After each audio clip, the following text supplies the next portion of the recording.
That's like, there's like oh, okay. I just figured it out.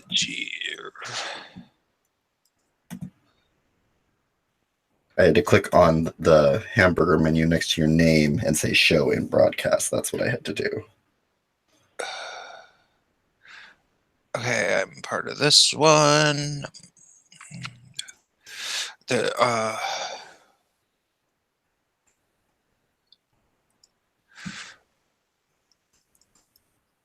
How are you doing, by the way? I'm all right.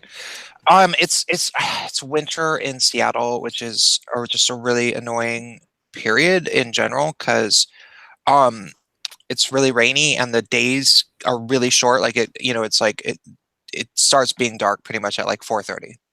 So it's really hard to do anything besides be hermity, and your sleep schedule gets all strange because the sun doesn't really come up anyway, and I already have like major sleep schedule problems. So have you ever considered getting a happy light? Yeah, I have, and I take vitamin D. Those What lights I really need, do work. My dad actually has to take them because he has really bad seasonal affect disorder, which a lot of people in areas like yours get bad.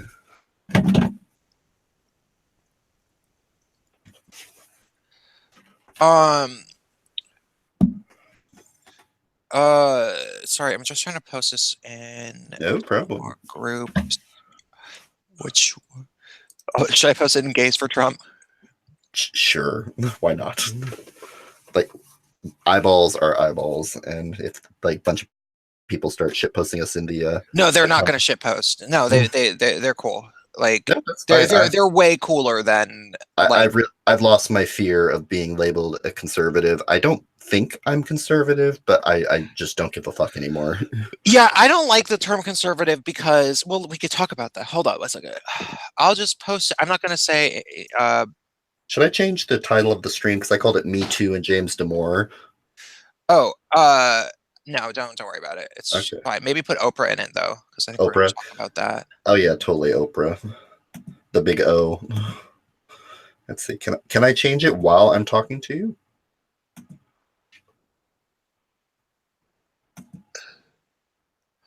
Yeah.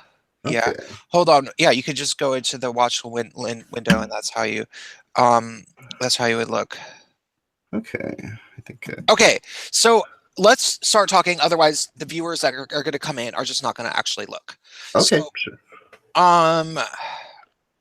what was that we just talked about that we were going to say, because I don't remember.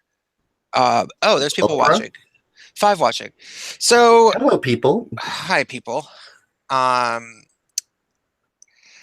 Oprah, but there was something else that I was going to say. Not being afraid of being called conservative, even though Oh, we yeah. don't really Are we like. conservative? Are we conservative? I think that's a decent little Yeah, discussion topic. there we go. So, the answer I would say is yes and no, because conservative is actually one of these. I hate postmodern, like cultural relativism and blah blah blah. But there is nuggets of truth to cultural relativism, and one of those is like, well, how do you just define conservative or liberal or progressive, and in comparison to what? And oh, Liberal Hammer is in the chats. Yeah, do you want to do you want to come on, Liberal? Well, I'm just going to talk, okay? Okay, sure. I can't get distracted. Oh, I'm sorry. not good at keeping a train of thought. Well, I get very into my little autistic rambles. So the thing is about the word conservative and liberal, there's arguments to be made that we are conservatives, and there's arguments that I make that that the left is actually has become the conservative party in general. And when I say the left, I mean the left. I don't mean just the Democratic Party. I don't mean that they're the corporate party so that they're more conservative, which is, there's an argument to be made for that. Sure, like absolutely, because they are the corporate party for the most part. But when I say that I think that the left is conservative. What I think is that they're the ones who have the dominant cultural narrative. Like they have all of their crap permeated in media, academia, and even the corporate world for the most part is all this like these leftist cultural ethos. Like these, if you look at the values and the way that everybody does things and the things that it's women are treated like these weird, we live in a society that that places preferential treatment on women to a severe degree, with justification that by way of saying that it's already unfair to women. So like we already lived in a chivalrous society, and if you look at evidence throughout history, there's a massive amount of evidence to say that women always kind of had it better than men. Like at every period in history, in almost every society, while there might have been freedom restrictions for women, like women weren't allowed to necessarily do all of the same things as men, they they were given a lot of protection and Dare we say privilege? yeah, yeah, they were given protections and services that were not just provided by men, but often demanded to be provided by men. Like it was illegal not to take care of your sisters and mothers and provide for them. That's sort of the And foundation of any society is the control and maintenance of its ability to reproduce itself. sure, sure. So but now we live in this weird world where women are supposed to have their cakes and eat it too. And it's like, like they're supposed to be able to go ahead and go out and have careers and look after themselves, but then they still kind of have most of those privileges. Like Mm-hmm. they're not actually treated the same as men in the bad ways. It's only the good ways. And that's what we have. And we've been creeping slowly up onto that. Um, it it started in the 60s was when it kind of like, was hatched as a plan. The 70s is when it became really, really trendy. The 80s is when it became substantiated in institutions. Like it started getting into universities, gender studies type feminist studies departments, and the laws started to become really, really increasingly biased and feminist by the 80s. And that's a long time ago. That's, like that's when I was like a little kid. And then the 90s is really when it really started to spread to pop culture. There was a brief retreat during the Bush years because, we started a new war, which has never ended and actually spread. And then during the Obama years, became it became kind of almost tyrannical in scope, and it's gotten to the point where I feel any sort of defending of and people should keep in mind that um, feminism is the driving force of the left. It's the one kind of like common point. I read a book called Don't Think of an Elephant in the 19 it was last decade, and it was a liberal book. It was a leftist book. It was trying to like talk about like how do you have a conversation with about politics and how media influences people, and it's about framing. That's the concept of the book, and it fully admitted that the selling point for Republicans and Democrats, Oh there's my god, I'm back. My computer went blank screen and I couldn't see anything, but I'm glad the stream is still going. I'm sorry to interrupt you. What I just missed the last Oh, 30 I was, seconds. just rambling. Anyway, so but there's 6 people watching. They're fine with me rambling. So, Thank you, 6 people. We love you very much.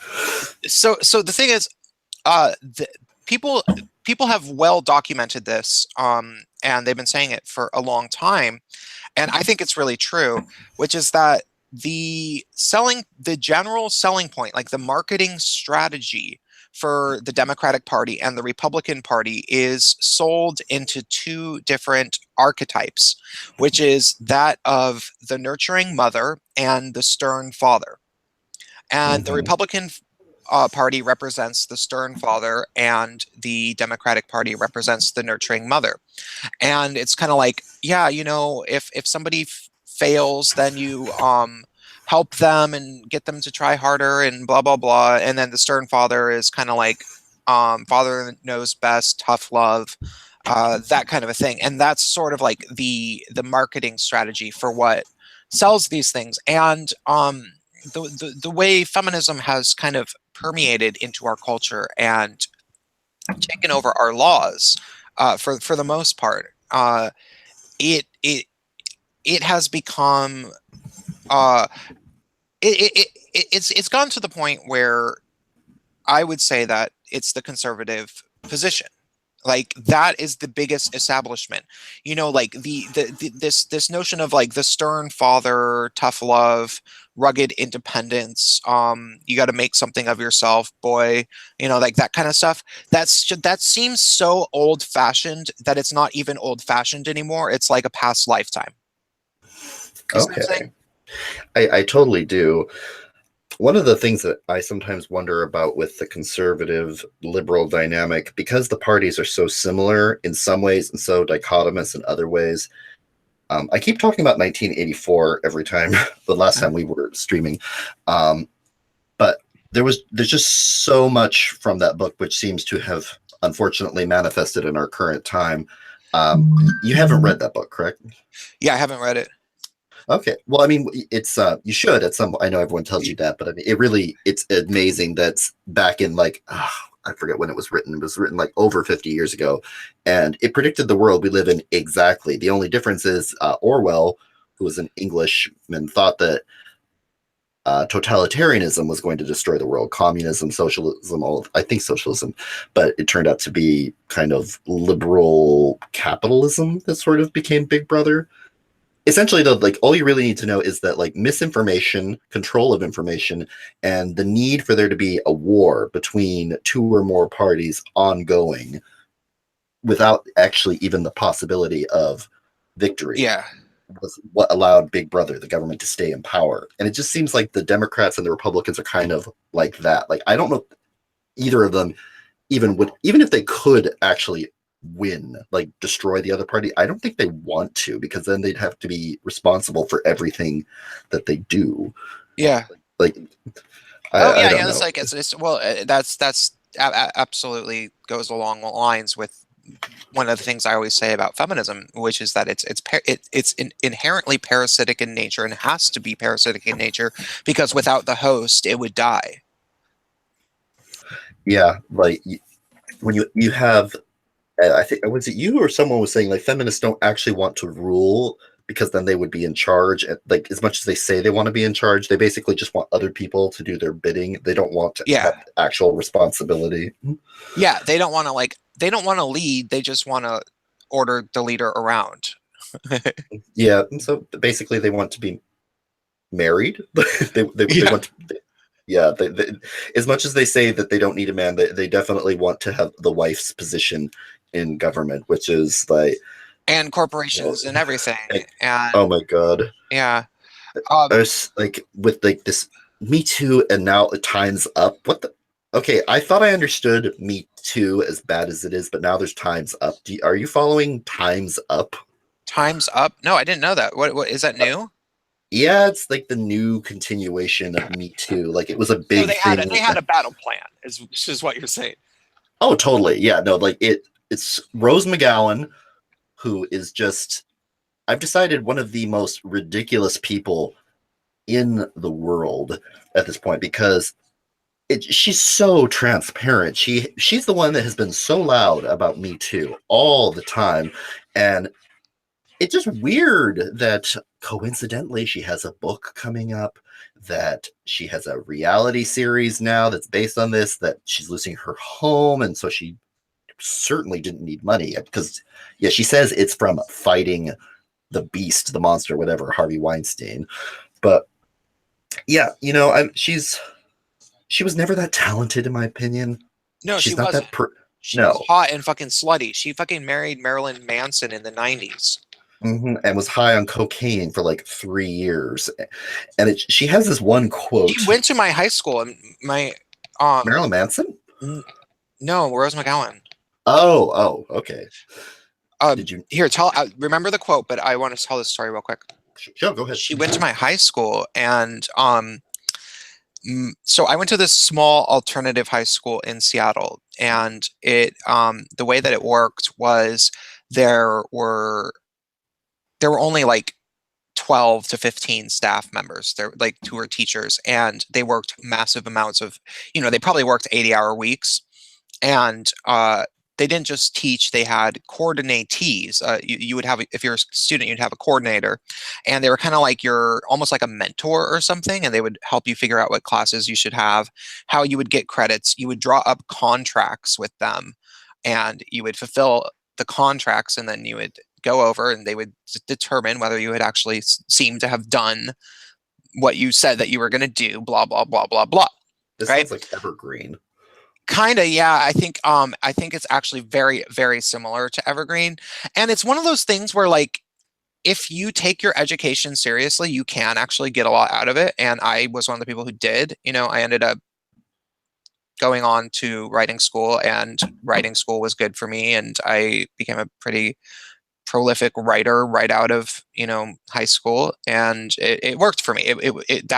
But I wouldn't say most kids should go there, but it was an alternative school, so hey, there were only like alternative. there were only like 250 kids by the time I graduated going there.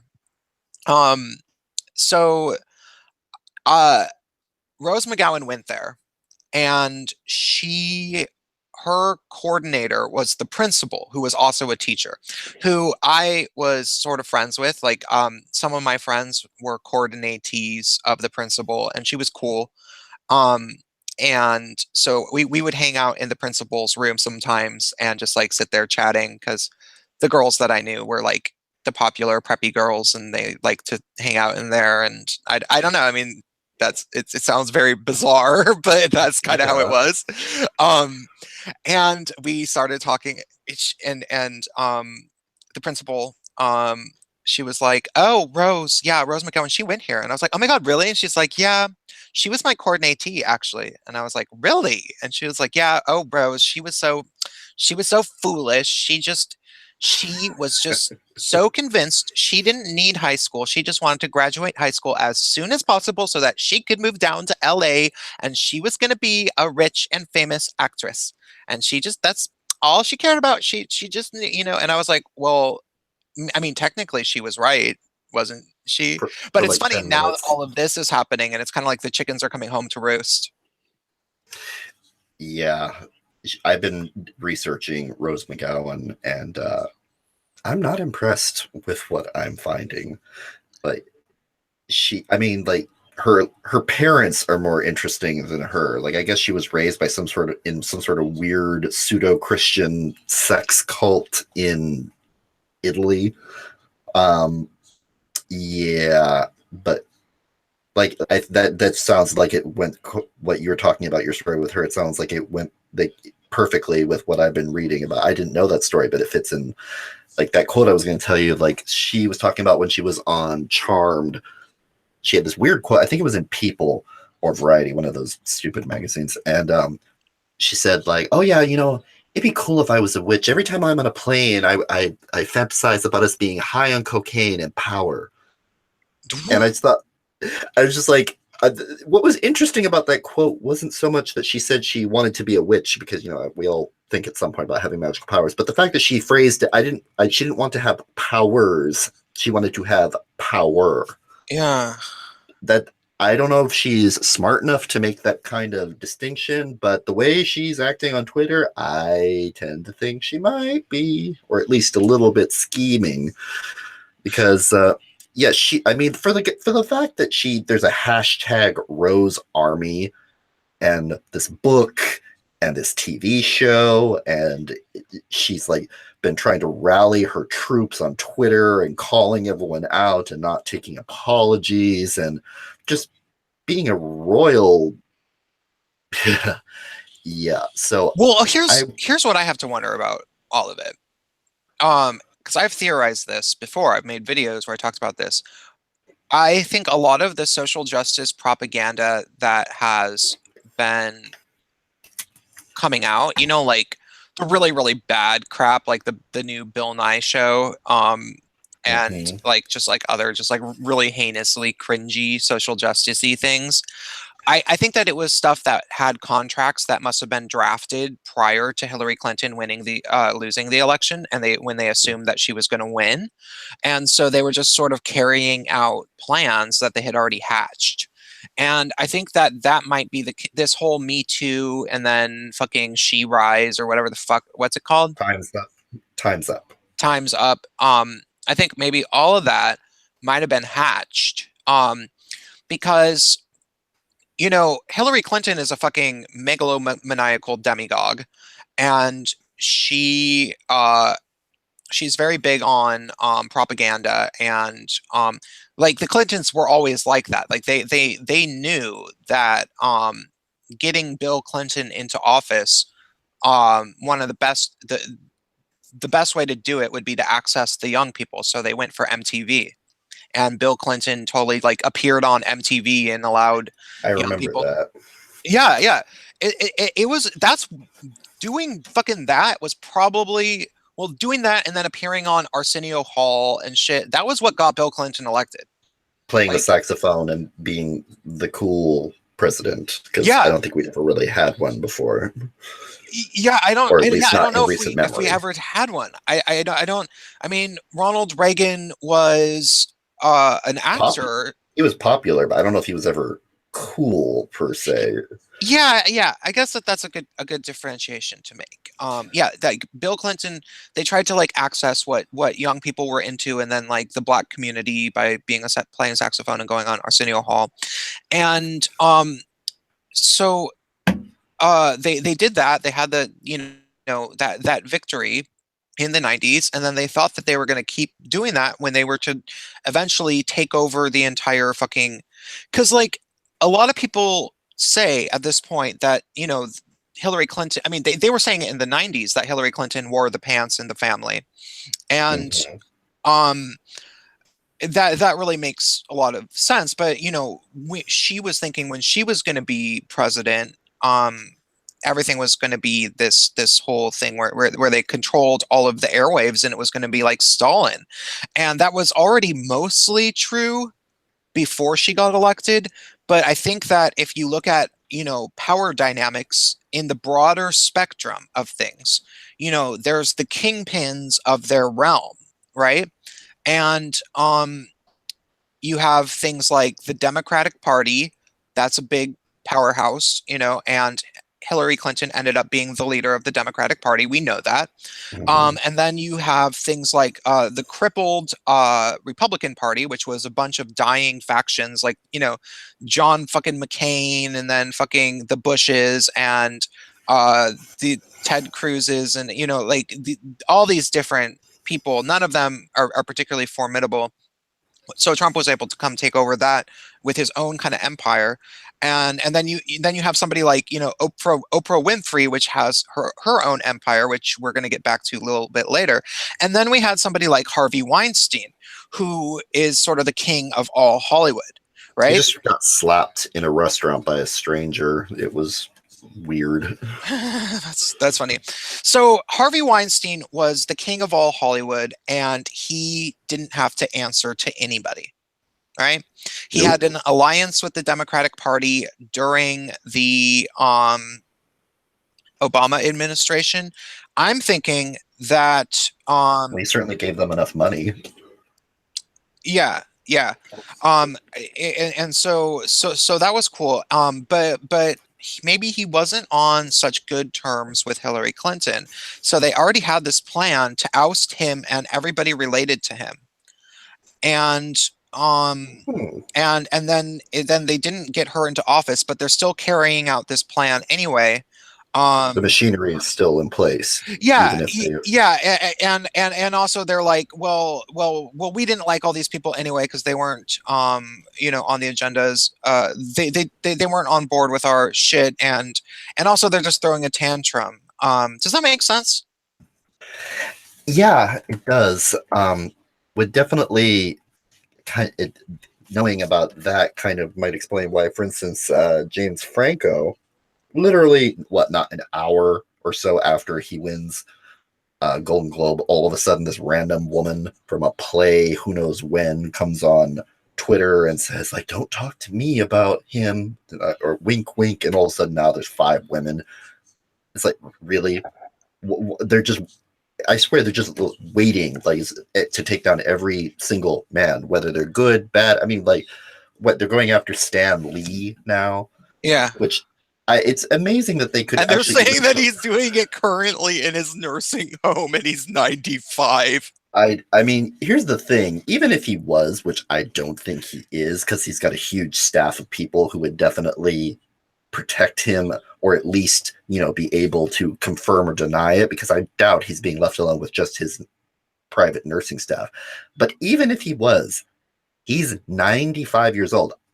Okay, I'm going to put my nurse hat on now, and I'm going Yeah. to tell you, when people get to be 95, even if they have had their faculties entirely intact for their whole lives, one of the things that older people experience, particularly if they start to develop dementia, is an extreme loss of inhibition.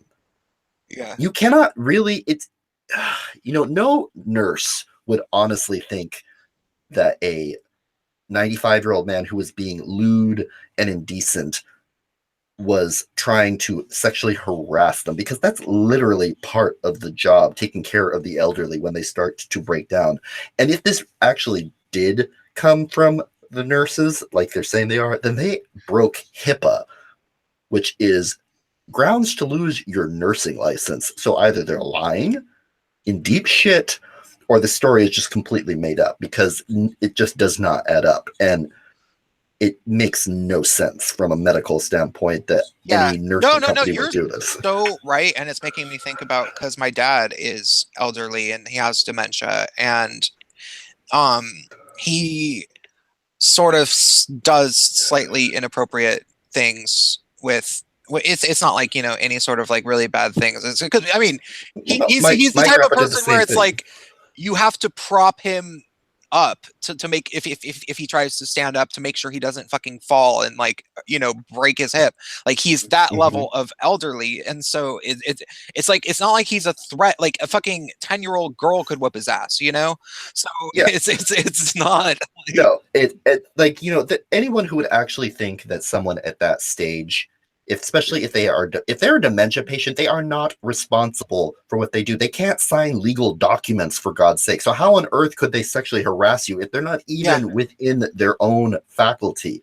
If you yeah. can't sign a consent form, that means that you are not responsible for your actions. Yeah, Like, yeah, yeah. It's ridiculous. That's definitely actually, that's a video idea. I need to be making a video about Stanley being accused.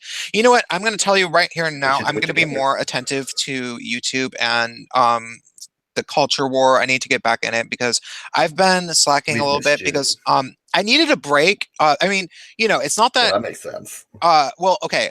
I needed to quit drinking, which separated me from live streaming, right? Mm-hmm. Because once I quit drinking, I went through kind of a depression, because that's what happens when you drink a lot and you quit. Yeah.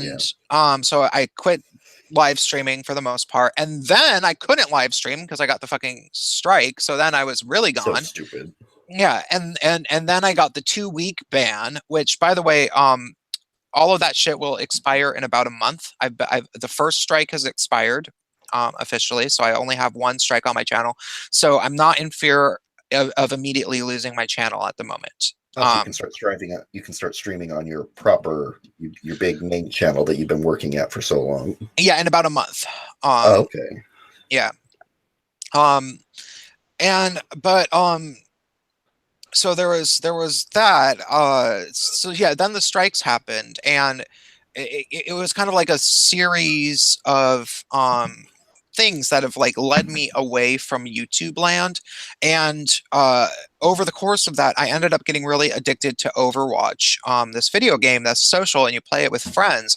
And I really like my Overwatch friends. Like I like hanging out and talking to them. They're really nice people and everything. But it's getting to the point where I'm kind of getting sick of that. Like it's like, okay, we're really just doing the same exact thing every night. Like they only introduce new maps and new characters once every like couple months, and it's not like, you know, this amazing new thing, you know, like you can only do it for so long. And so I was thinking tonight I'm going to tell my Overwatch friends, hey guys, I'm only going to come around once or twice a week. I have to limit how much I play this because I really need to get back into work. You should do it in the Cartman voice and say, "Screw you guys, I'm going home." Yeah, because no, because I honestly, that thing about Stan Lee, like that was something I kind of knew already myself, and I could have thought about if I was thinking about this more. Because yeah, that's completely absurd. It's I'm glad to have your input about the nursing thing, and in my video I will mention you. I'll give you a shout out. Yay! That because yeah, because yeah, you can't say that about your patients. No, you are breaking the law if you do that. Yeah, because it's like part of being a nurse and working with dementia old people is knowing that they turn lecherous like all the time. And That's also like confidentiality. Even if you just no, you can't do that. If this is actually coming from nurses, it's just completely wrong. Like that, like if this really did come from a nurse, like they could lose their license. The company that supposedly is feuding with him about this issue, like they would lose all of their contracts, especially since they're celebrity nurses. Like, okay, yeah, high power celebrities with our $1 million are going to take care of, you know, producers and old actors. Like, oh yeah, we want nurses that don't hold to confidentiality because that's good. Yeah, it's like no, there's some major corruption going on if this is happening. Like that's the only explanation for it. Like this is a hit job by some fucking corrupt ass political forces because there's no fucking way that you can get a normal ass nurse to do that. No, not for a second. That yeah, it's actually really and fucking hell, I love Stanley. Just for the record. I'm tired of him showing up in Marvel movies, but I will always respect him. Like I yes, the cameo is cute, but I don't really read. I turned into a DC guy, but I had a sack full of fucking X-Men and X-Factors, you know, in the early 90s and shit. Oh yeah. Well, no, I mean he's a god, no question about it. I mean, like without him, modern comics that I love so much wouldn't exist. Like I said, I don't. That's more my husband's jam. Like he likes the more what I would call mainstream comics. He calls the comics that I like to read like Sandman and Fables and all that. He calls them highfalutin or pretentious, like yeah, girly ass fucking like fucking 90s hipster comics. I mean, I just like things that make me think. I don't really. Yeah, I mean, well, some of those fucking really cool comic books will make you think. Some of the superhero ones, like I could. Oh yeah, no, I've read them too. I started from the more highfalutin side because all of my comics were introduced to me by an English major. So go figure. Yeah, and I have to say, my videos that have to do with Me Too or whatever have been some of my most well-received recent videos. So I definitely need to make this Stanley thing. I need to get back and I just need to be more dedicated and like I'm gonna instead of playing Overwatch for hours and hours on end, like I'm talking like I play it for at least 4 hours a night, just straight and just hang out doing it. And it's probably more like six or seven. I usually probably start at around 11 and I don't stop till like fucking 5 a.m. And is that where you are when I message you in like the afternoon and then I don't hear from you until the evening? You're playing Overwatch. I don't play in the evening. I fucking sleep until the fucking afternoon because I stay up so fucking late playing this. Oh, okay. Yeah, I wish I could. I have to get up super early because I have to beat the traffic and go take care of my people and stuff. But yeah, it's not healthy. I like and then like, you know, when I was gone, like all the fucking YouTube drama happened, and I mean it's not that it's not healthy. It was healthy for me because it was how I quit drinking. You know, it was so fun to get into that I could look forward to that in the same way that I would look forward to drinking every night after I would finish a script, or after I would finish a video rather. Because there was the habit of waking up in the morning, having kind of a hangover, going on a walk, thinking about what I wanted to write my script about that day, going home, writing it, recording it, making the video, and then going out and getting a bottle of whiskey and drinking the whiskey to sort of cool down. And that was like the ritual, right? And then it became, I sort of quit drinking and everything was weird for a while, and then I found Overwatch, and then I found sort of a new ritual. But the Overwatch ritual, like the thing is about the whiskey drinking ritual is that I could at least sit there and watch new videos and like absorb new information about stuff. I may have watched of all of your original videos with the aid of a vodka bottle. I'm hearing echo now. Oh, I'm not. Where am but, I? But yeah,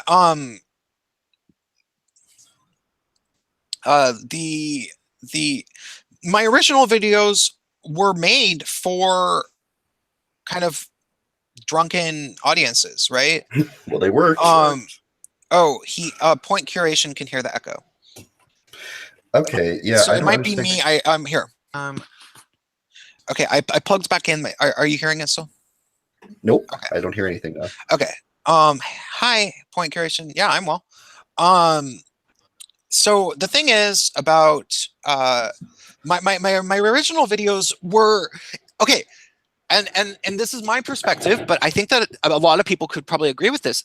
It got to the point where SJW culture, feminism, all that media, like when those people thought that they were winning and that they thought that their grand fucking propaganda network that they developed in the West was gonna, be completed by putting Hillary Clinton into office, and then everything was gonna be set in stone, and then they were gonna topple fucking Hollywood and replace it with a matriarchy, and like we're all going this to gut the patriarchy and stuff its guts back into itself, and then it's going to be glorious. The menstrual blood orgy will begin.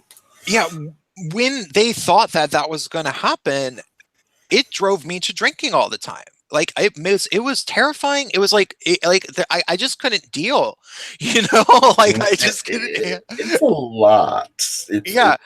And so I made my videos with that, like assuming that other people were feeling the same way that I was, and I know a lot of them were, and that's how I was at the time. And like they really were planning that, because I was looking at some TED Talks. TED Talks have become kind of largely like a feminist cult.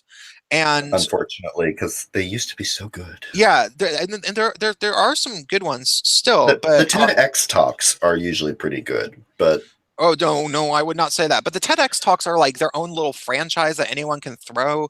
It's weird. I saw a really good one about like the origin, what this doctor talking about why his son is gay, and like from a scientific point of view, and it was super interesting. Okay, but I will admit I don't watch too many TED Talks anymore. Well, regardless, there's a lot of like, I don't know if you will. No, actually, there is some decent TEDx talks actually. That aren't. I think that there are some like men's rights like stuff, but a friend of mine that I am probably gonna have on my channel was who he works in film and media, and he is very blue pill. He isn't a feminist himself, but everybody he knows is. And he doesn't realize that because he doesn't know anybody who's not a feminist besides me. Right? So he's a feminist groupie. He's a blue pill person. It's just the best way to describe it. He's somebody that he's like, well, I see your points and I see their points. I just try to stay in the middle. And it's like, okay, oh, that's just not how this works. They don't have any points, and yet they have all the power. I'm the one who has all the points. I have all the data on my side, and I can show it to you. And every time I do, you agree with me that yes, my data is right, and that all they have is insults. And yet still, you act like this is an even thing. Well, your And yet, point of views are unpopular, and I don't want to hurt my bridge club. Or no, oh, not bridge club, but whatever no, he lesbians doesn't want do. to offend his feminist boss, literally. Oh, God. Yeah, like I get into James arguments. Damore, anyone? Yeah, no, no. And so this guy works in media in like film and television, and Oh, because that's not a complete feminist, like, entrenched empire at this point. and he kind of knows it, but he admits that like he's like, well, you gotta sort of play the. I was like, I'm not gonna sit here and suck feminist dick to get my shit made. He's like, well, you got to, and it's like, well, no, because the reason that I've gotten an audience is because of the fact that I don't. You know, it's like that's why people watch me. You know, Yeah, if you but want to be a gay guy that eats lesbian feminist muff, then you're just going to be one of those neutered, non-binary guys on BuzzFeed talking about like why gay people shouldn't have well, yeah, children. and you're gonna have to step to the back of a really long line. Mm-hmm. Like it's like no, dude, you don't. And the sad thing is, he's saying this to me as if he is getting stuff done, and that he doesn't understand why I um why I don't think that I can get my films made. Like I complain about, I'm like he thinks I should just like try to submit my scripts to some production company. I'm like, no, they won't make them. Are you kidding? No, I would have to independently produce this. I have to find a very specific producer to help me out with this. And he sort of thinks that, it could actually just happen because he doesn't understand. Like, Everyone wants to make movies. You can't just submit them. Like it's not even books. You can you can submit your book for publishers, and you're never going to get seen unless you. I don't even know. I want to write a book, but I know it's never going to get published by a major publishing house, even though like everyone yeah, who's read what I'm working on says it's good. Like, whether or not that's valid or not, I guess it's to be seen. But I know well, it's not just submitting it. yeah. So anyway, he thinks that I'm like unnecessarily discouraged about the mainstream media system, like and I think that the only reason that he thinks that is because he doesn't understand it well enough to be discouraged himself. Because when He's not I, paying attention. well, no, because he's still working in it, thinking that he's going to maybe get ahead. Meanwhile, he's a good looking white male that is pushing 40. Like he's probably a few years older than I am. I think he's probably maybe 37, 38. Mm. And he, uh, he's made a lot of, he's been on the staff of a lot of things, like at least a lot of different shorts, and has been involved, like he's currently working for some sort of animation studio, um but what he doesn't seem to understand is that the only time he ever gets a budget or anything like that is when he works with a woman, Mm. and he's probably doing, probably more than 50% of the grunt work. And then the only reason they got the budget at all is because the woman was on the project. He doesn't understand that, and he doesn't care, and he doesn't understand that he's never going to get his moment of recognition. It's always going to be him being the workhorse. That's what he doesn't seem to, and he thinks that is like, oh, it's okay, I'll just keep playing this. And it's like, dude, you're fucking pushing 40 and you're still doing shorts, like fucking shit. And Yeah, that's. I'm sorry, no one ever got famous making shorts except for okay, mate. That's well, no, they I did, but they I take did in that their back. fucking no, they did, but that's what you do in your 20s and then in your That's how 30s. you get noticed. That's not. Yeah, Yeah, yeah. if you're 40, it's like if you're like 60 and you're like just trying to get noticed in publishing by writing like haikus. Like it's probably not going to work. Yeah, and it's a shame because he is talented. Like every single one of his films and stuff that he's shown me, and he works on, he does writing and directing, largely the production, and I don't know how much writing he's really done, but everything he's shown me is good. Like it's good. It's professional, and actually interesting and decent. Um, but it's further proof to me that it's all politics. And so but he still believes that he's doing something good by working with women, and that they aren't just taking advantage of him, because he thinks that they're being systematically left out of the industry. So he showed me these TED talks that were like two different women that presented these very skewed statistics to make it look like My life is abject misery and no one no takes no me no no seriously. no, that's not what it was. It Oh, was more like, hey, I'm a woman that works in film and women are underrepresented, but that's unfair because women are 50% of the audience. So people should be catering to women, and there should be more female directors. And there's not, for some reason, even though women and girls or young women are graduating from film school at the exact rate as males. So there should be equal representation. So basically, the point of this lecture is we need mandatory diversity hires in every level of entertainment. We need to force it with affirmative action type quotas. That's the equality point. of outcome, not Yeah. And so there were two different lectures that were like that, and they made it sound, it made it sound swallowable if you already believed that something was unfair for women, and that the women were being systematically left out of something. Now, granted, I'm not going to say that there wasn't aspects of that in Hollywood, you can but find a nugget in truth of just about anything. That doesn't mean that the whole yeah. point is valid. Well, and it certainly doesn't mean that you should give these types of people permission to start making quotas.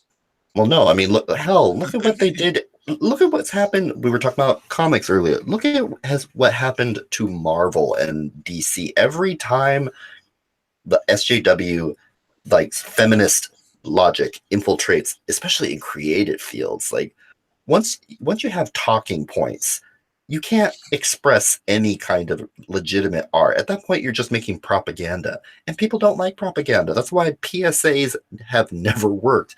Those dare, like above the influence, like those were not art. That was propaganda. It may have Yeah. had a good idea, but it didn't work because people can see through that. Even Dare children can see backfired. through it. Oh, so bad.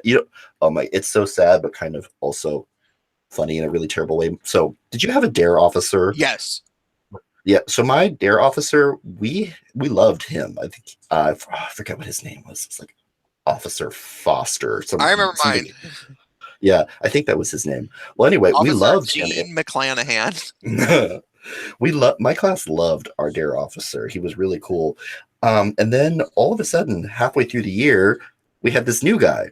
And we're like, what happened? And they wouldn't say. Well, we found out years later, oh, Officer Foster got kicked off the force for beating his wife. Oh my God. I I was know. thinking it was going to be like he got caught smoking weed. Oh, wouldn't that have been ironic? No, just like that. No, he unfortunately did not. He did not live up to the caliber of the Dare program. He But dared too much. so, but oh yeah, so the point that I was trying to make about this whole notion of like the feminist takeover of Hollywood, like they had actually hatched this plan. Like they had this, it was like, okay, we're going to get Hillary into office, then we're going to, take out the king of Hollywood, which will be Harvey Weinstein. And then we're going to like have this weird sort of slow infiltration of all the studios by forcing them to hire women, which is code word for forcing them to hire our women. It's not just any women. It's not just like, No, it's feminist women. yeah. And then we're going to have agents peddling propaganda, and it's going to be like this entire web of like, sort of like Stalinist propaganda that that had been being hatched. Like those TED Talks I'm talking about, those were in 2016 when they came out, probably in May or so. Actually, I could look at it right now because they were sent in a Facebook message, and I could. So yeah, it was really disappointing that, like, this guy, he means well. He thinks that he's helping out women, and he's being taken advantage of by He's a women. useful idiot. Yeah, and it sucks because he's really cool. And Unfortunately, useful idiots are usually kind-hearted and well-meaning people who are, good in their own right. But the kind of people that need useful idiots don't care about that. They just want power. but it's nice, like would these people, is the Stan Lee thing something that they're doing out of desperation? Like would they have done this had Hillary Clinton won? Like would they have tried to come after Stan Lee in this way? Because it's so gross that they're doing it. I think, honestly, that they are attempting to take down every notable man that they can. Um, but the only other reason I could think they might go after Stan Lee is because he is so recognizable and he's such an icon to so many. Let's be honest, nerds are not exactly the easiest marks for SJW. Like, there just aren't a whole lot of woke nerds per se, at least not in comics. Like, if that were the case, then the SJW comic thing would have worked out much better. But the fact that comic book nerds are very resistant to SJW infiltration. And so maybe it was an attempt to take down one of, the patron saints of, not our movement, but our interests. Like, it's like, well, if we can take down Stan Lee, then we'll gut the beast and maybe the nerds will fall in line. Yeah, I'm just finally, yeah.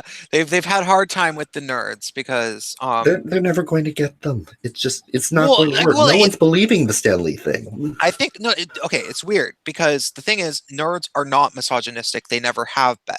No, they just like Like boobs. they yeah, I mean, well, sort of Well, kind someone of does. Why they keep sometimes. drawing them bigger and bigger on all of these covers. That's about the only But thing as a if gay comic nerd that I've always like, oh my god, is Power Woman, Power Girl, are her breasts that big because that's where she stores the solar energy? I don't understand. I guess there's different types of nerds, definitely. Yeah, they're the power girl. I mean they definitely don't mind looking at pictures of sexy drawn women. No, But let's be fair, like the men are okay, super muscular too. Everyone's exaggerated. yeah, but like okay, the thing is about nerds is that uh there's lifer there's nerds that end up embracing geek as an identity and then getting married to a female geek, and like those guys are not misogynistic. No, not at Like all. they when they're younger, maybe they don't really respect women and they, think of women as fantasy sex objects, and then they meet a female geek who is an actual person, and then they think of women differently. And If anything, I think they're just, I mean, a lot of them I think are just bitter because they get picked on a lot, and the popular girls are not really that interested in comic book guys typically. But also, I feel like the image of nerds as misogynist is again product of this kind of modern day narrative, in the same way that every father on every family sitcom has to be like an incompetent fat buffoon who's married to like a goddess who for whatever reason is with him even though she seems to be too good for him. Like yeah, the Big Bang Theory is a perfect example. Like, those guys, if you take away the laugh track, they are serial killers. The things that they say, they're they are I've never watched ridiculous. it. It was funny, I think anyway, for like a season or two. I will say I love Jim Parsons as an actor. Um, and the first season was pretty funny, but I mean, at this point, they're just coasting for money because people keep watching it, and I don't really know why. But anyway, like the male characters on that show, like even they're like some, I think, forget it was Vice or someone talked about how like the Big Bang Theory talks is embodiment of like nerd misogyny, and then they showed this clip or this montage of various nerds from like 80s movies and things like that, like taking advantage of girls while they're drunk or things like that. And it's just a narrative that they play up because they have to try to find some way to make every kind of man offensive. There can't be any good men unless they're completely neutered, do exactly what the women want, and then Yeah. they'll be rewarded at the end of the movie in a slow motion. Well, I feel like that was like such a theme of my artistic career in the San Francisco Bay Area, where it was like people. Sorry, I'm thinking kind of about this guy who's being used by the feminists, like the guy who's actually has a film degree who makes good films, and he's talented, and I think works quite hard, that works with the feminists, and he thinks that that's a necessary thing for his career and for the film industry, because women should have represented, whatever. Um, uh, they did that to me. Like they would work with me. Okay, so like let's say that someone was going to throw some sort of like collaboration show, where they would have all these different performers, right? Mm-hmm. And it was like a woman organizing it. Well, they would have me perform at that because people actually liked my work. Like people were always like, that one guy was interesting. Like I would do these weird things where I would read a script of it'd be like, I call it a theatrical monologue. Sometimes it was vaguely poetry-esque, but not really. Like it wasn't like trying to be all poetry-esque. It was usually just sort of me telling a story. And Like a one-man show, basically. yeah, but I wouldn't really act. I would literally read it off of pages, and I would read the Can page, still be a dramatic reading of a one-man show. but I wouldn't even fucking move. I would just stand I'm trying there. to build you up, Prince. Okay. I would stand there reading, and I would have a soundtrack that would go along with it that I would compose myself. And that was the kind of like most common thing that I did in theater. I probably did that like 10, 12 different times. And each time it was a completely different one. Like I never repeated the same performance a single time. I also did some plays, and I also did a lot of music like outside of that. But most of the time when I mixed with the performance art theater people, I would do that, right? Mm-hmm.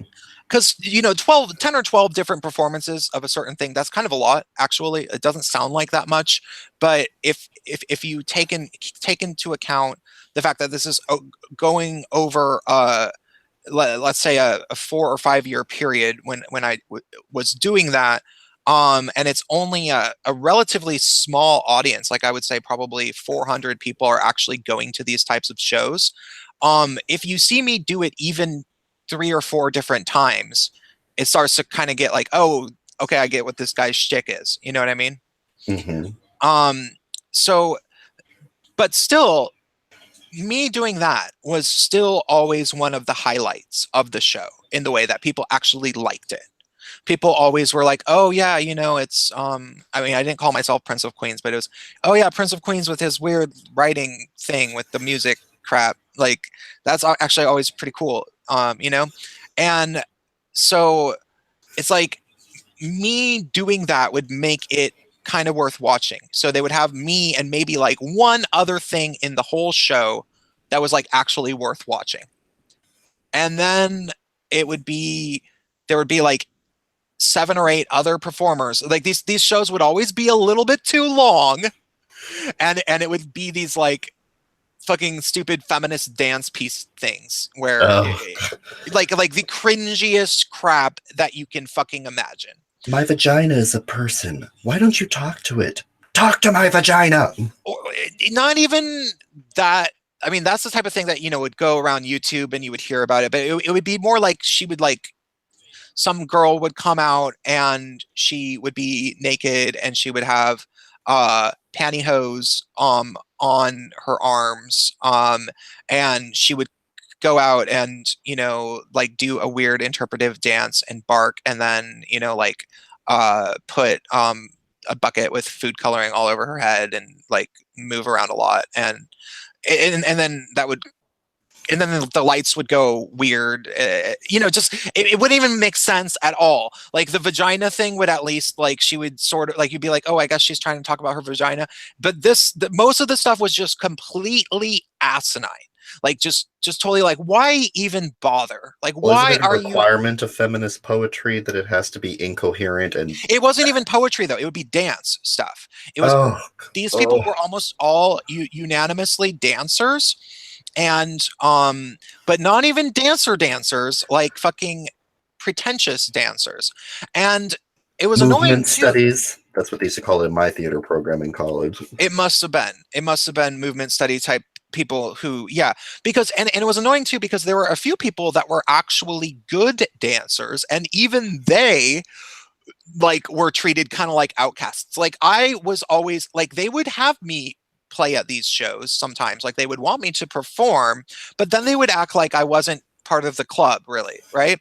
Except for like the audience would always tell, like every single fucking time, and I don't mean like, I mean like 90 fucking 5% of the time that I ever performed at one of these things and did my little theatrical monologue with a fucking soundtrack, because you know that's a lot of work. It's a lot of work to sit there and write like a 5-page script that I'm going to read, and then write my own soundtrack for it. That's hard, and I, it takes a lot of like thought, you know.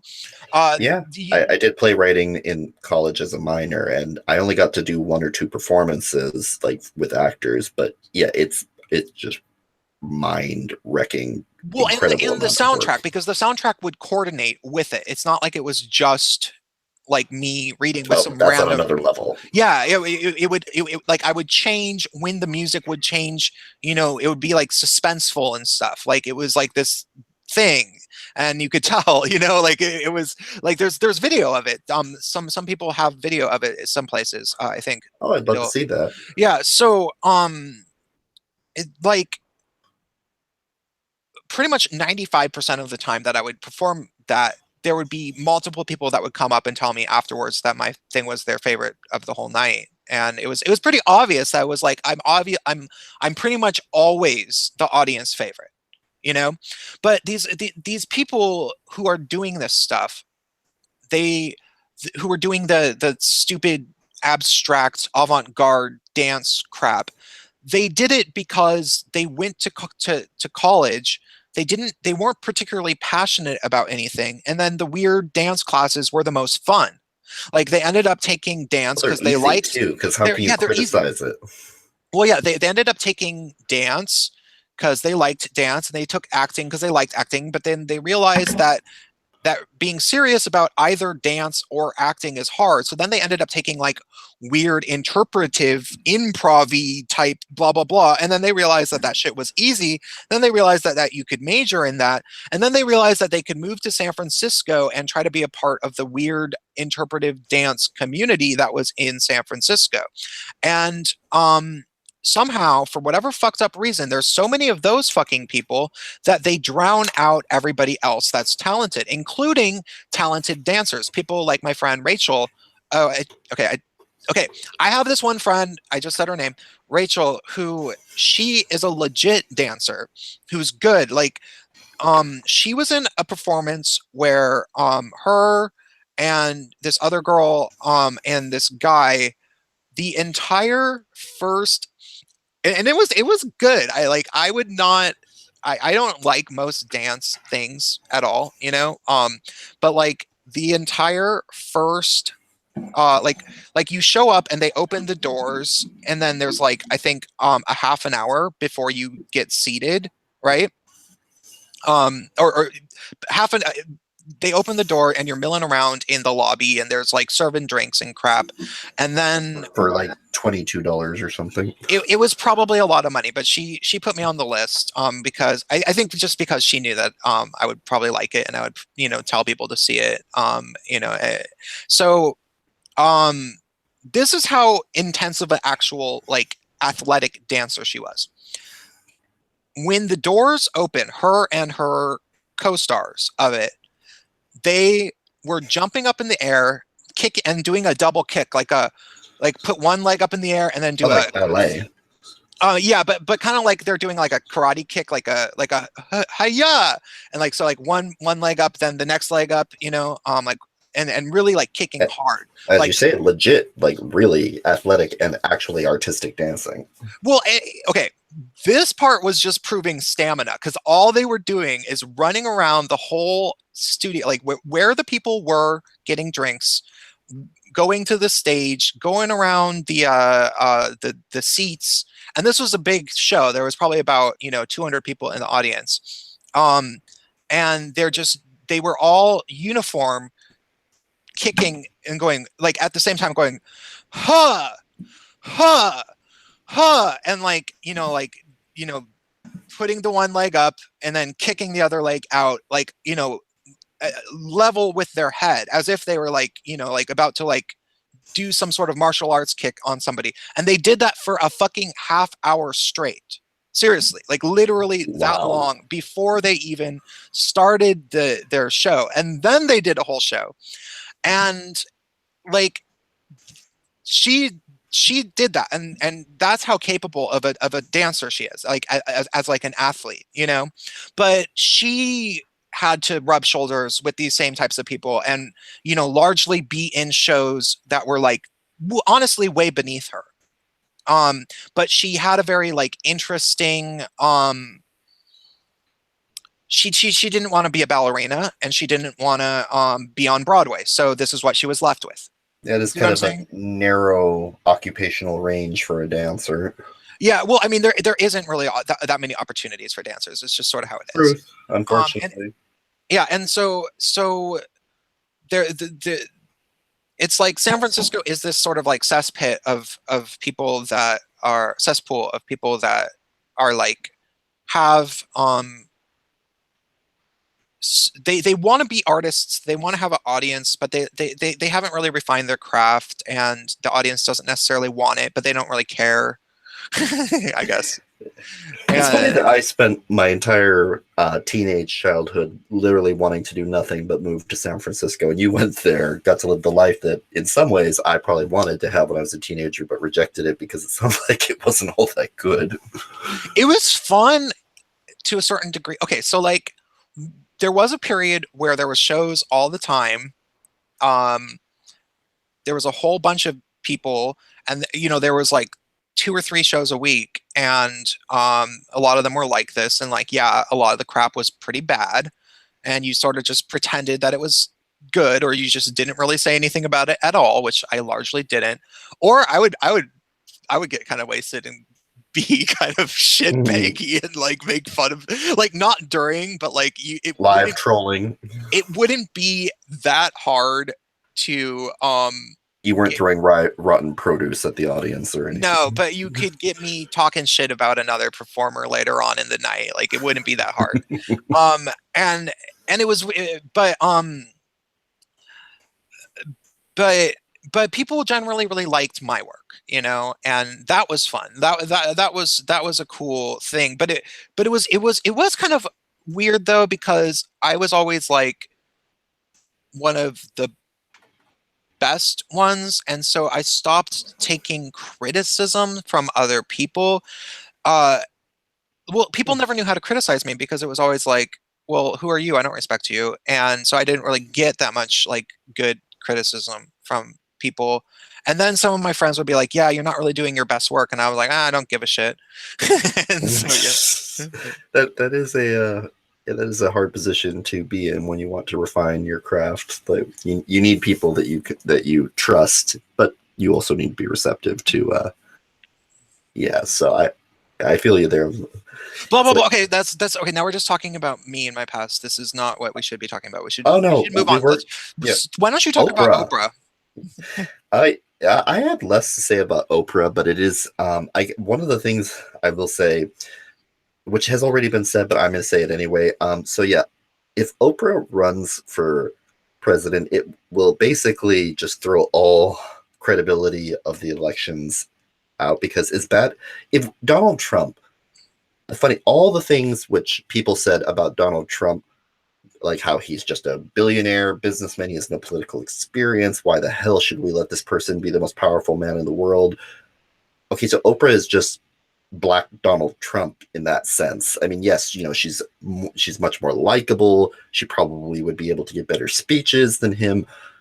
But otherwise, like, no, you can't. At that point, like, then the election is going to devolve into nothing but like just a giant, like, America Got Government talent show. Like, you know, who's next? It's Meryl Streep. It's her turn to be the attorney general. Like at that point, like, why don't we just have the Oscars and the, you know, Congress just start swapping places and see who can do a better job? It's like some ridiculous like 80s like oh no, not 80s, like, well, you know, like those movies where, like, you know, the character where two characters exchange bodies or something like that. And it's like, oh my god, but no, it's not a good idea, and I don't know if she actually wants to do it. I don't think she would. I don't think she would though. I think she's too smart of a business person to do that though. Because I mean, watching Donald Trump do it. I mean, I don't think he's enjoying himself for one thing, and Yeah. I don't think I don't know what she would gain from this because she'd have to divest from her fortune, which is considerably larger than his. And I don't know what rumors are true and what aren't about Trump and his finances and mob connections, and honestly, I don't care anymore. Um, Mm.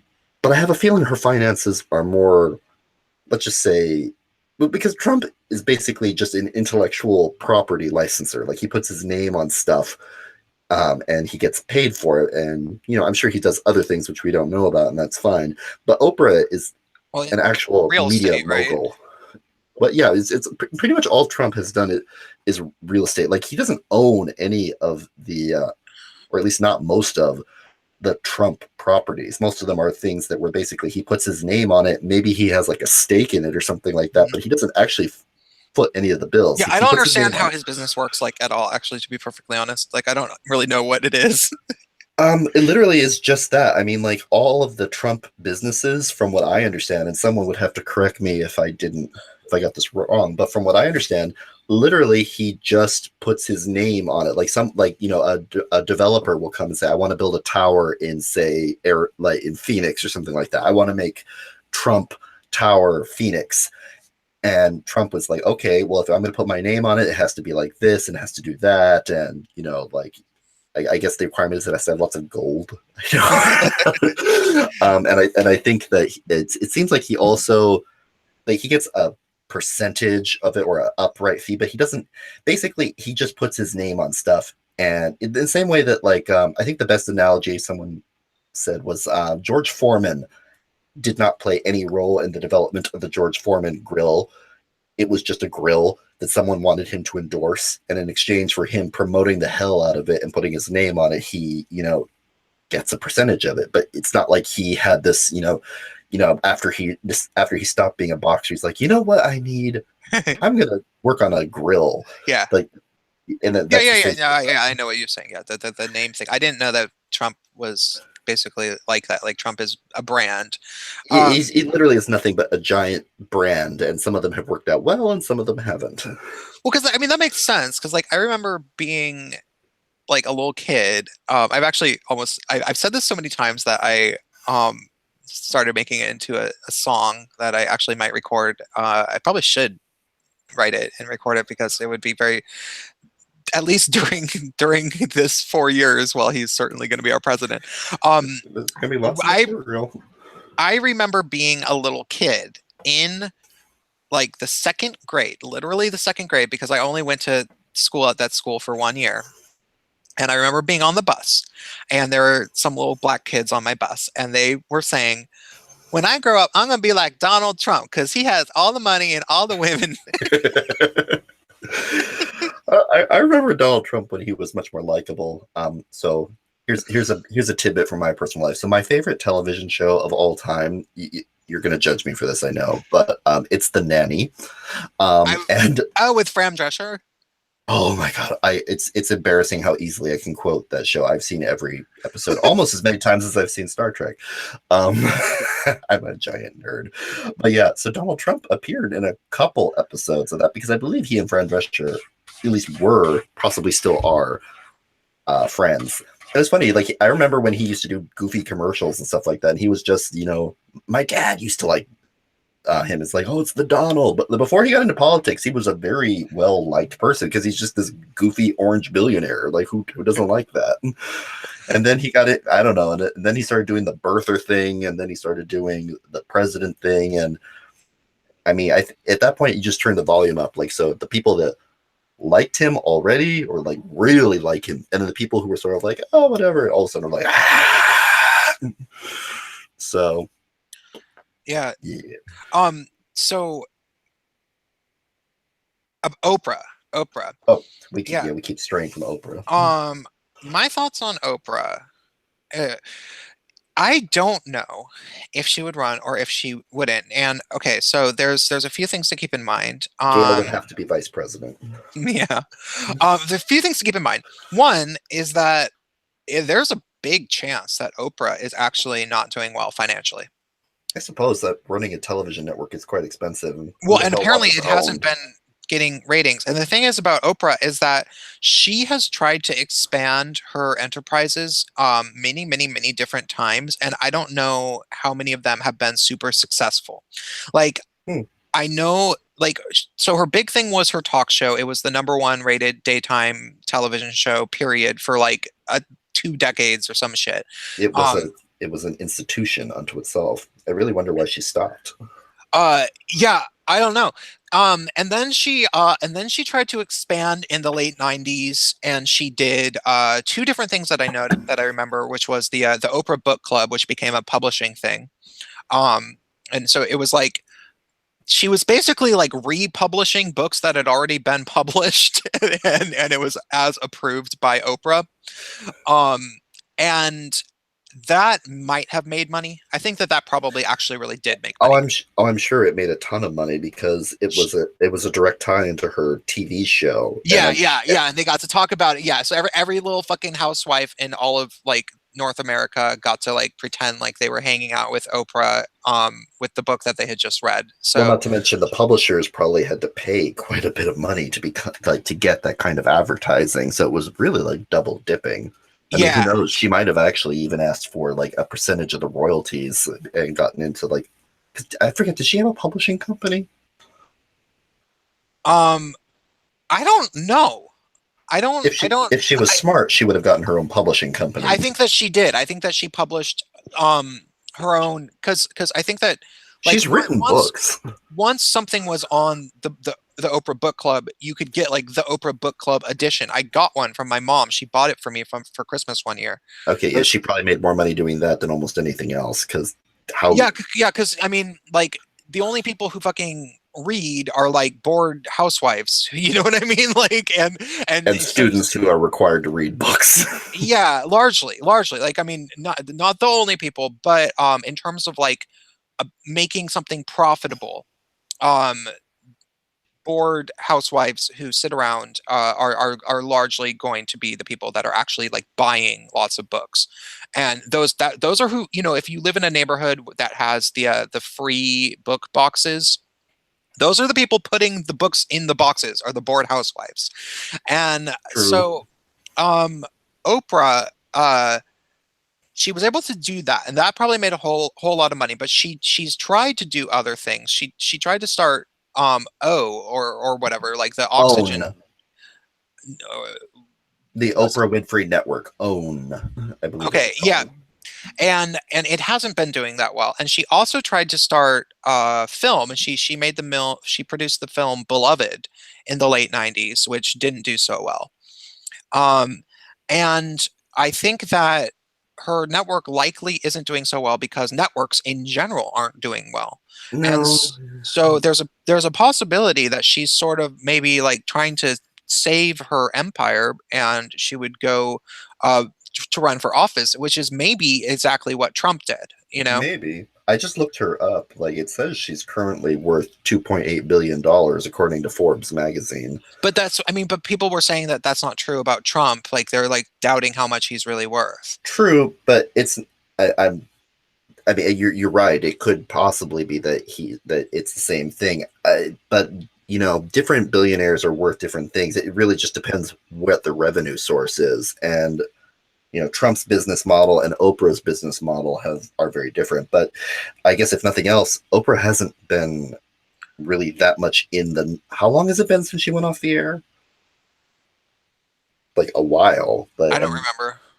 but yeah, it's been the fact that we can't remember lets us know it's been a Well, no, while. I didn't even really know that she wasn't on the air. Well, I mean, It's only been a few years. It's only been like 2 or 3 years. I just think I feel like Oprah. I mean, yes, she'll always be Oprah, but she's not quite Oprah in the same way that she was, like, say, 5 or 10 years ago. Oh, but she has a lot of sway with in the minds True. of people. I mean, she's like the archetypal. Oh, this is what I was going to say. It's funny. It would be such a funny election. I think it would actually very likely happen. I think this is something I can So, see happening, and I so you're thinking Oprah will run? probably, and she'd probably win. Um, That would be and interesting. I mean, it's hard to say, but I think it's likely. And the thing She's more about likable than Clinton, that's for sure. yeah, yeah, and this is exactly what I was going to say. I was thinking about this when I was walking to the store. Um, Oprah is the quintessential female version of a narcissist. Mm, yeah, Now, I can see hear that. me out. Hear me out. Hear out the explanation. Okay. So she's the quintessential female version of a narcissist, where she's the queen, popular girl. So Trump is the quintessential narcissistic male, where he has this sort of like he has this weird charisma where his whole shtick is like, I don't give a fuck if you like me or not because I'm still gonna win and enough people will like me, so fucking suck my dick, right? And that's like the quintessential male narcissistic behavior, right? if you Hmm. if you are that confident, then people will suck your dick, right? Oh, I see what you're saying, like bravado versus I feel the pain. Yeah, yeah, whereas a female narcissist um makes like she absolutely the primary goal is making sure as many people as possible like her, to the point where she will try really hard to convince the masses that she's incredibly humble at the same time. But it's like, no, obviously you're not fucking humble, Oprah.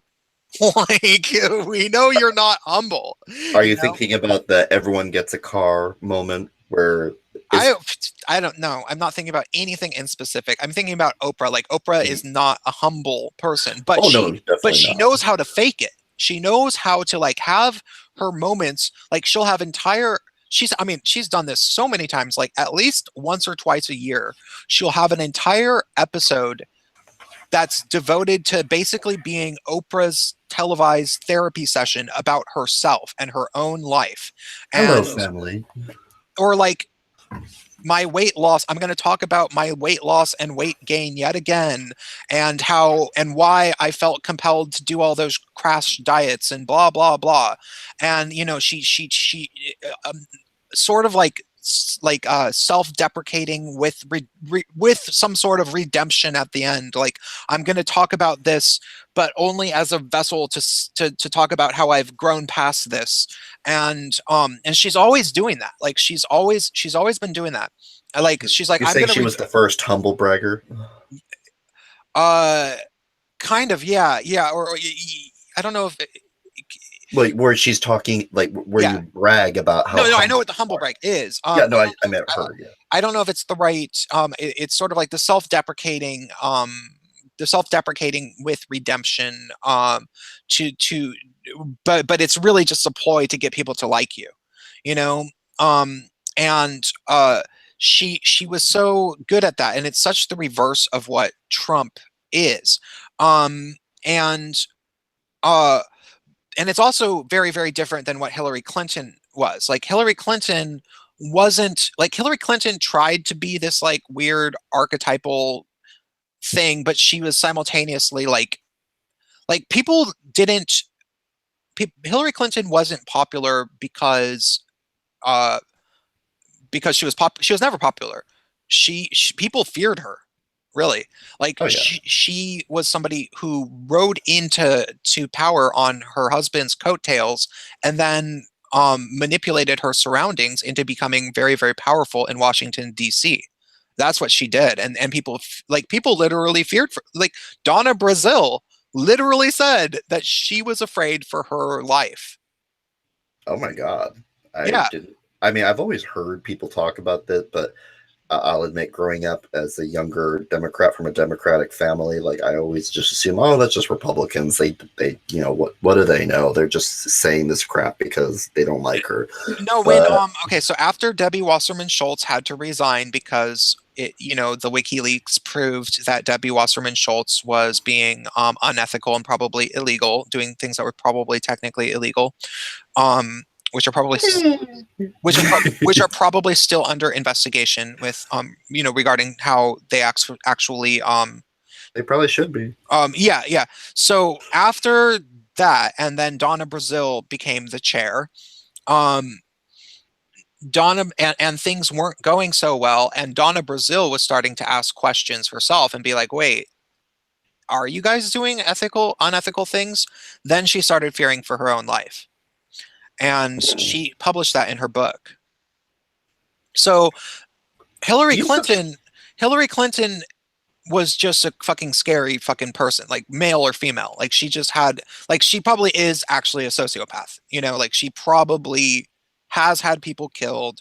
She probably is just a power hungry megalomaniacal demagogue. And So do you subscribe to this idea that has been, well, I always assume was a tinfoil hat theory, but they're talking about like the Clinton body count. Like, is that oh, a thing? I think that honestly, I think that there's truth to it. I don't know if it's all of the, Ew. I don't think it's all of the body counts. I don't think it's all of them, She's but not the boogeyman, but she's definitely scary. I think that there is a network of people that is in bed with each other, that Hillary Clinton is one of the main, like if they were to meet in a room with the top level clearance, there would only be about 5 people, and Hillary Clinton would be one of them. And Mm. those people conspire and kill people. Yeah, Well, she absolutely. did run the State Absolutely. Department. That's, I mean, it's not the CIA, but it is much closer than other places, and she was Yeah, the first lady.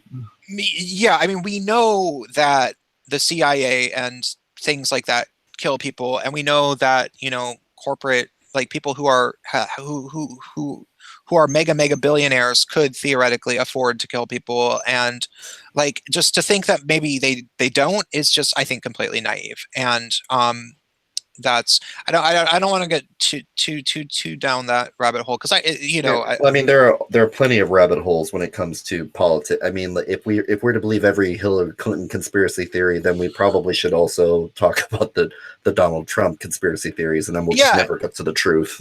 yeah, no, and I think that there's probably truth to them. I think that Trump probably does have ties to some things that are illegal and creepy, and Part of that like, real estate thing, that I don't know. Like, a lot of people are going way too far with this whole Trump is wait, I want to materialistic. finish up about Oh, sorry, my go thought ahead. about Oprah, because so the thing is, like, Hillary Clinton was just a creepy ass fucking person who wanted power. I really, I in examining everything that I've seen her do, and over the course of my entire life, like I was just starting to become aware of politics when she became the first lady, and then she became the secretary, and then the senator, and blah blah blah blah blah. I really think that she's just somebody who wanted power, and she was convinced that she was going to be the first female president from a very early age, and nothing else really mattered. And I It's think, mine. I want it. yeah, and it was like, she was like, there should be a female president. I can be the first female president, and that's all there was to it.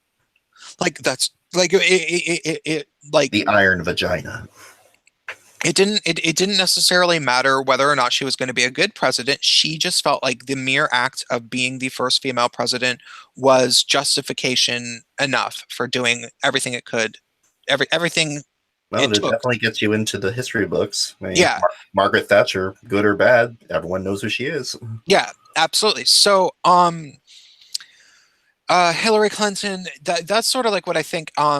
But she didn't do it in any sort of feminine way. She's not a very feminine person. She did it in a she definitely played the fucking vagina card whenever it was convenient, but she played whatever card that she could whenever it was convenient. Like, she did, she just did whatever she could. It was like she clawed her way to wherever she was, right? Mhm. And Sometimes whereas with actual claws, people would say. Oprah is this archetypal, and so when people look at Hillary Clinton, nobody thought nice, nurturing mother. They thought Nobody. Pennywise in a power suit, Yeah. Pennywise in a fucking in a pantsuit. in a pantsuit pretending to be a woman, and that's exactly what people thought. And but Oprah is like this person that, she is the archetypal, like like The iron fist in a velvet glove. the whole time in the 1990s when Hillary Clinton was the first lady, okay, back in the 1960s, when it was JFK, the baby boomers all remember Jackie O as sort of like the archetypal mother I of. just remember the sunglasses. Um, there was a Tori Amos song about Jackie O that was really. Did you ever listen to Tori Amos? I don't think I mean, if I did, I didn't really know who I was listening to when I was Oh no, younger. no, no, no, okay. Anyhow, the Jackie O was kind of like this art. That whole since there wasn't as much television back then, and then there was and JFK was a populist. People actually really loved him and loved his family, and Mhm. thought of Jackie O as like, it's like, oh my God, she's like sort of like, America's Mother. yeah, America's mother or queen or something like that. She became like the archetypal thing. But that no longer existed by the time the 90s happened. And Bill Clinton was a populist. He was hip. He was the president that the people really did want. That's true. But Hillary Clinton, nobody ever necessarily really liked her so much. And uh She was the cool guy's scary wife. yeah, kinda. And but what we did have was Oprah. Like we every day, if you got home from school, you could turn on the television and you'd have Oprah. And like, even if you didn't like the show, like you thought it was fucking boring, you It was still kind of there. you still kind of liked Oprah. She always seemed. It's hard to dislike Oprah. Yeah, she's really nice. She's a very likable person. She always seemed like somebody that you could have a conversation with. And so it is going to present a very interesting dilemma. Like, Hillary Clinton, I always knew Hillary Clinton wasn't going to beat Trump. I always said so. I always said so. You would never ever, if you go back in my old videos, you go back in old live streams I appeared on, blah blah blah, you would never will fucking find me saying that I thought Hillary Clinton was actually going to win. You You could and you Scott Adams both. Yeah, and like, now granted, um when I first heard Scott Adams on Real Time, that was one of the things that uh solidified my opinion.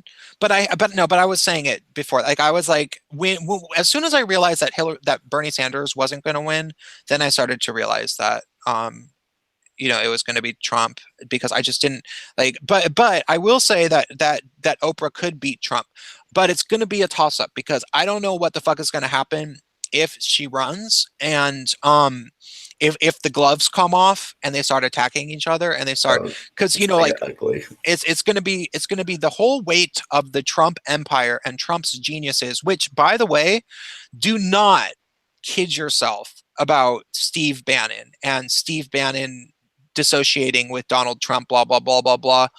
Bullshit. You think they're Fucking. still together? Oh yeah. Oh yeah. And I He's think just in an that's. informal role now. Oh yeah. And here's the thing. I think that Steve Bannon ran Trump's campaign from the fucking beginning. People act like Steve Bannon ended up running Trump's campaign towards the end officially.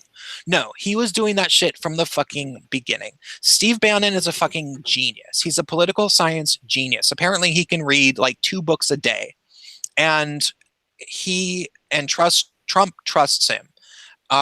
And there's only some people out there who are real geniuses that like really really understand things and can, like, play 8D underground chess or whatever. Oh, the 4D chess that everyone's always talking about. Yeah, people who don't understand 4D chess like to refer to. But no, I mean, there are only a few people that like actually can like understand this stuff and do it. And like, I don't think I'm entirely capable of it in the grand scheme of things. I think I can do a pretty good job when it comes to the gay community as it relates to feminism, sure. But I don't think I should be in charge of no fucking country, and like, having to deal like You don't want to be the leader of Fagistan. once you start telling me that I have to start thinking about like the Middle East and shit too, it's like, oh fuck no. You know what I mean? Like, Oh, let me do it. My policies will be much easier. yeah. So the thing is, you look at the way that the Trump campaign progressed, right? And the story arc of Milo Yiannopoulos and how he was like supposedly just this like mythological troll that got in arguments with feminists on Twitter back in 2015, and like nobody really knew what he looked like. And then like by the end of 2015, he was appearing on shows, and turned out he was this really really good actor with really really amazing improv skills, and he was really really witty. And it's like, wait, this guy's serious business. Like whoever the fuck hired Milo is a smart fucking dude. And then you realize that that was Steve Bannon. And then you realize that in early 2016, Milo was going on a fucking college tour all around North America. That tour did not happen organically. It's not like all these different colleges just happened to say, hey, Milo, could you come speak randomly? And then he was like, well, I might as well do all of you. No. Somebody hatched the plan that Milo was going to go to all of these different universities. It was part of the campaign. And so they proposed the idea to all the different college Republicans clubs, and they said, yes, we'll do that. But there was a tour manager, Milo, and there was undoubtedly a team of staff that would help Milo write his little script that he would deliver at every lecture, because it would be a different script every time. I watched almost all of them. All of that shit was more than undoubtedly, I would say, if it wasn't hatched by Bannon, I'd like to know who the real guy was, you know, because like it was Snopes. Yeah, and because I saw that shit happening. Like I was like, wait, Trump is going to win, and one of the reasons why Trump is going to win is because of Milo. But I don't think that it's Milo entirely. Like I think Milo is a face of it. You know, like Milo's like the public persona, but there's something bigger going on here. And by the end of it, then Bannon was the official campaign supervisor, which was not a surprise to me at all. Like I was like, oh, of course he is. And then they go into to the White House, and then Bannon separates himself again, and now they're supposedly fighting, and all these people believe it, and it's like, oh, bullshit. It's just a big soap opera. Yeah, well, no, because like they know, they're smart enough to know that if they pretend to be dissociated from each other and, you know, like only meet once every couple of months in private and like, you know, talk where there's on a golf course where there's no wire around or whatever, then they're anyone.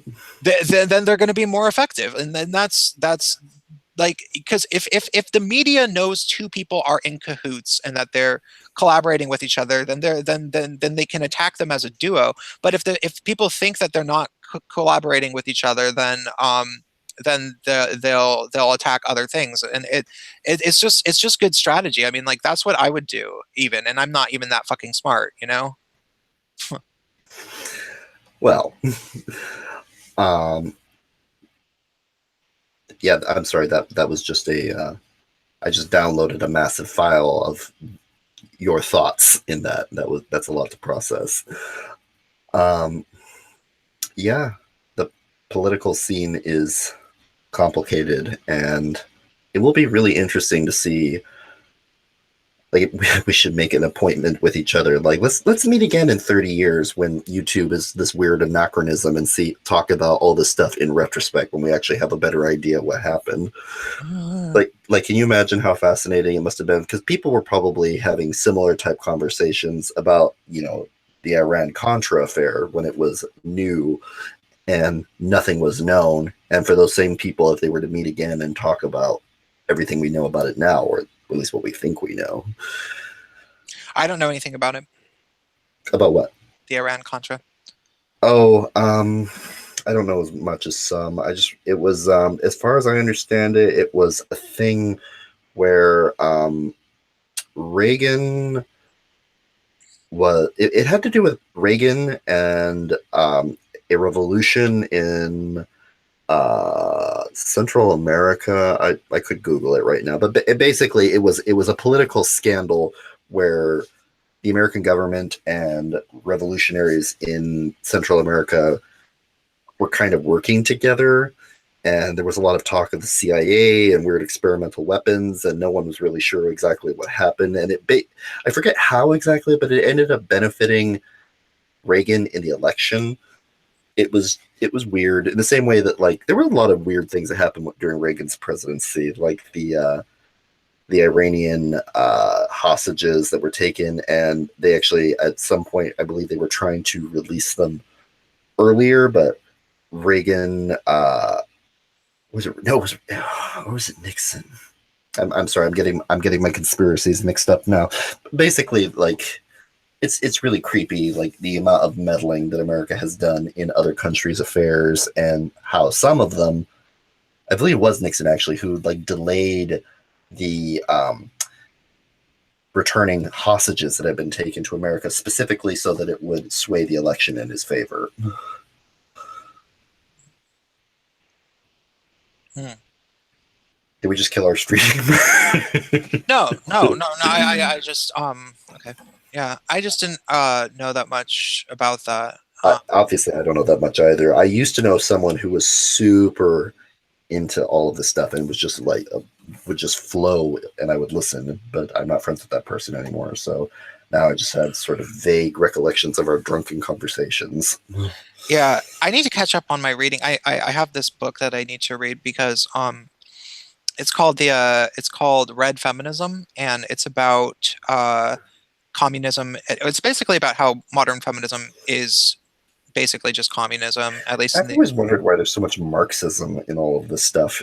It's really creepy and strange. Yeah, I have a lot of theories and a lot of dots that I need to fill in, you know? Well, there's that one Russian guy that defected. I forget what his name is, but he used to work for the KGB, and he Yeah. talked about. I think was it you who talked His name about is like this? Yuri something. Yeah, about how like the Russia's plays like the long con with its enemies, and like they will like infiltrate the university systems of their enemies so that they end up creating like parasitic students, like that, where a whole generation will turn against its own country, and the country just sort of eats itself up inside. Yeah. He he talked about that that sort of notion. But I don't uh I think that that's something that was done In the past. well, I think that that was the kind of thing that could only really be done in the past because during periods where it was possible to control the amount of information that people could get really well. Like if you could limit which books are allowed in a country and you don't have radio and television and you don't have the internet and you can limit what is taught at universities, then you can really do that kind of thing. Like you can really program entire people to believe certain things. Whereas now you can program, as Scott Adams would say, there are some people that are very susceptible to hypnosis. Like about 20% of people are very susceptible to hypnosis, and you can hypnotize them to the point where like you can get them to see things that aren't actually even there. Like you could tell someone that there's a literally a donkey in the room when they snap out of their hypnosis, and they'll see it, like, right? And then there's the other 60% of people can be partially hypnotized. And so like maybe you could get them to believe that there's a donkey in the other room, even when it's not there. But if they went and looked in the other room, they wouldn't actually see it. Right. And then there's 20% of people that just can't be hypnotized. Right. Um, Mm-hmm. and so if you look at the, I think, communist, uh, the Soviet Union, um, remember not to say Russia, remember to say the Soviet Union, because what Yuri was talking about was the Stalin, like the Bolsheviks, and because he had been a part of the Stalin was sort of the figurehead of the Soviet Union Communist Party, and it uh, splintered off. I mean, not splintered off, but it kept going sort of from him in his tradition, all the way through. I think Gorbachev was like the last leader of it, as I remember. Mm-hmm. Um, these people carried this sort of like propagandistic tradition, and that's not Russia. That was this because the Soviet Union was Russia. Like there was a period where Russia was like It was like, It was the beating heart of the Soviet Union. yeah, because I mean, there's Mother Russia, which has been around forever, but then the Soviet Union was it was like the empire of Russia that was like the communist empire, which included parts of Germany. East Germany was the Mm-hmm. Soviet Union, and those people. Uh, you have to keep in mind that, yeah, they were trying to brainwash people by creating this system of training people to be useful idiots and brainwashing entire generations and getting the students to turn against their own government and want to be part of the Soviet Union. And that worked, except for it didn't work entirely. There were that 20% of people who couldn't be hypnotized, which is why it collapsed. Like Well, there it were. doesn't have to work entirely for it to be an effective strategy to weaken and demoralize your enemy, though. Yeah. Well, and so now we have those, but okay, so maybe at the time they had the 20% of the true believers, then they had that other 60% of the people that were like sold enough on communism enough for it to happen. Like they would say that they were communists, but they were always kind of skeptical, but they were like okay with it and yeah, fine, whatever. And then there was like the 20% of people, and they were the 20% of the people that were against it were outnumbered. And that's how the Soviet Union was able to happen, right? Um, Now we only have the 20% of the people that have been hypnotized by the mainstream media and the academia, and those are the And SJW, Tumblr. and those are the SJWs. Whereas the 60% of people have are waking up pretty quick, and I think it's because of the internet. It's so easy for people to get through to people on the internet. But had we not had the internet, that kind of crap could have toppled America. It's Um, true. and the battle's not over. I mean, they're still trying. If they can get fucking Oprah fucking Winfrey to sign up and like start being a SJW, which she's not, by the way. Did you know Oprah Winfrey is not a feminist? Actually, someone in the comments, was it you, Jeremy? They were saying that she's not somewhat like she believed at one point, at least she was saying that being gay was a choice, and she probably would deny that now if that's true. But no, I didn't. To be frank, I don't really know that much about Oprah other than Oprah. Well, as soon as I fucking figured it out that maybe she was going to run, I looked into it. I'm like, is Oprah a feminist? And it appears that she is not, Well, that would be a because relief. there's no conclusive evidence of her saying that she is. And a lot of people have asked the question, and they have tried to search for things about Oprah talking about feminism, and they can't find it, It is which true the Me means Too that people she's don't actually probably like not. her that much. What? The Me Too people don't like her very much because they say she's protected, like harassers and rapists and things like that before who worked for her. Hmm. But she could maybe sell out if she could maybe sell out to the evil empire if she's going if she is maybe secretly in billionaire debt. That's a depressing thought. Two broke billionaires trying to vie for. Is that all America is now? Is just like a Yeah, chess right. for broke billionaires. Oh God! As long as we don't become Canada. I used to think Canada was so cool, but the moose has fallen. Like, do you watch the Jordan Peterson? Well, not just Jordan Peterson, but like uh, oh God, what's her name? Lindsay Shepherd, and just oh my God, I thought Berkeley was crazy. Canada's worse. I didn't think anything could be worse than Berkeley. Yeah, well, I mean, Canada's weird though because yeah, They it's don't have freedom of speech. I always thought yeah, they they did. don't. No, they have every. I didn't. I really used to think that like when people like well, again, what I would think stereotypically as Republicans, but that was just bad thinking. But when people would say that America was the greatest country in the world because we had freedom of speech, I used to think, oh, that lots of places have freedom of speech, and I didn't really realize until all these hate speech laws started cropping up all over Europe and Canada. It's like, holy shit, we really are the only country with freedom of speech.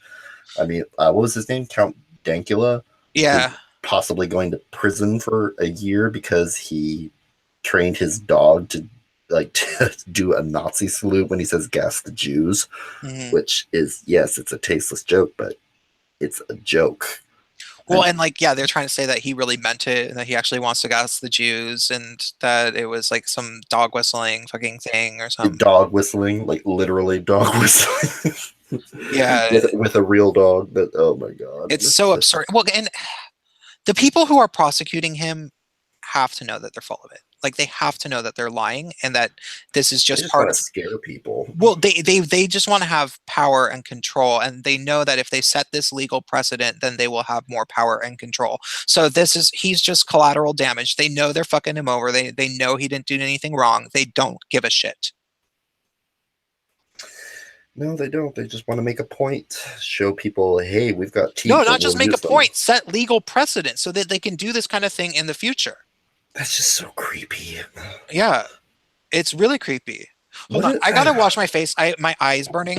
Hold on a second. oh, don't do that. Okay, well, while Prince. Oh. Okay, I guess yes. All right, so while Prince is washing the news, his face, not the news.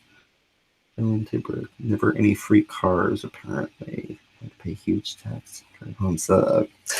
Yeah, I think I remember hearing about how the cars weren't really free. And yeah, that's the worst thing about when you get a prize and you can't keep it because it's like, oh, thank you for the free Lamborghini. It costs how much to insure it? Oh, okay. Let's see. You can find her gay episode on YouTube. I should really look that up, especially if she's going to potentially be our future president. I don't want to have Oprah be our president. I mean, I don't want Trump to be our president. I don't want Oprah to be. Can we start electing people that actually know what they're doing to be leaders? Is that so much to ask? Can we just have leaders that want to lead and aren't just trying to resurrect their empire? Hypnosis works. Look at the swinging crystal. You are gay now. That's a bit late for that. She was like, well, it's wrong, but I love you or whatever, I think. Oh my god. Yeah, so it is a really scary time to be alive. I know every generation says that, and I guess maybe that we all have this moment of realization of like, holy shit, we're fucked. How are your eyes? Prince? Okay, I guess he's nearby. Hi. Hello, how are your eyes? They're better. Oh, good. Yeah, I was just talking about how I don't want Oprah to be president. I don't want Trump to be president. Is it so much to ask that we can just have leaders who want to lead and not just resurrect their financial empires? Yeah, I don't know. So, let's talk about the video that we're going to be working on. Because I haven't written my part and I haven't really even thought about it all that much in depth. So, one of the things there's some things I want to propose, which is okay. So, should the G leave the LGBT? Well, one, should we free the G? Should that happen? Is there going to be an exodus?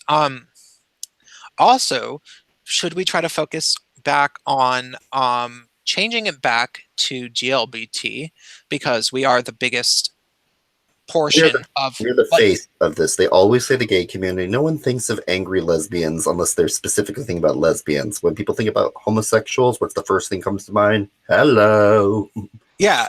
Well, and also, there's more of us. Like, there's more gay men than lesbians and trans people combined. I did not actually know that. Yeah. But that's not terribly surprising. There's not a whole lot of lesbians. There's just not that many lesbians. And there are well in certain places, but like not at bars. True. Like not at the places that like not at the businesses, like not at the places that like fucking like the people who go out and spend gay dollars are gay men. Yep. No, definitely.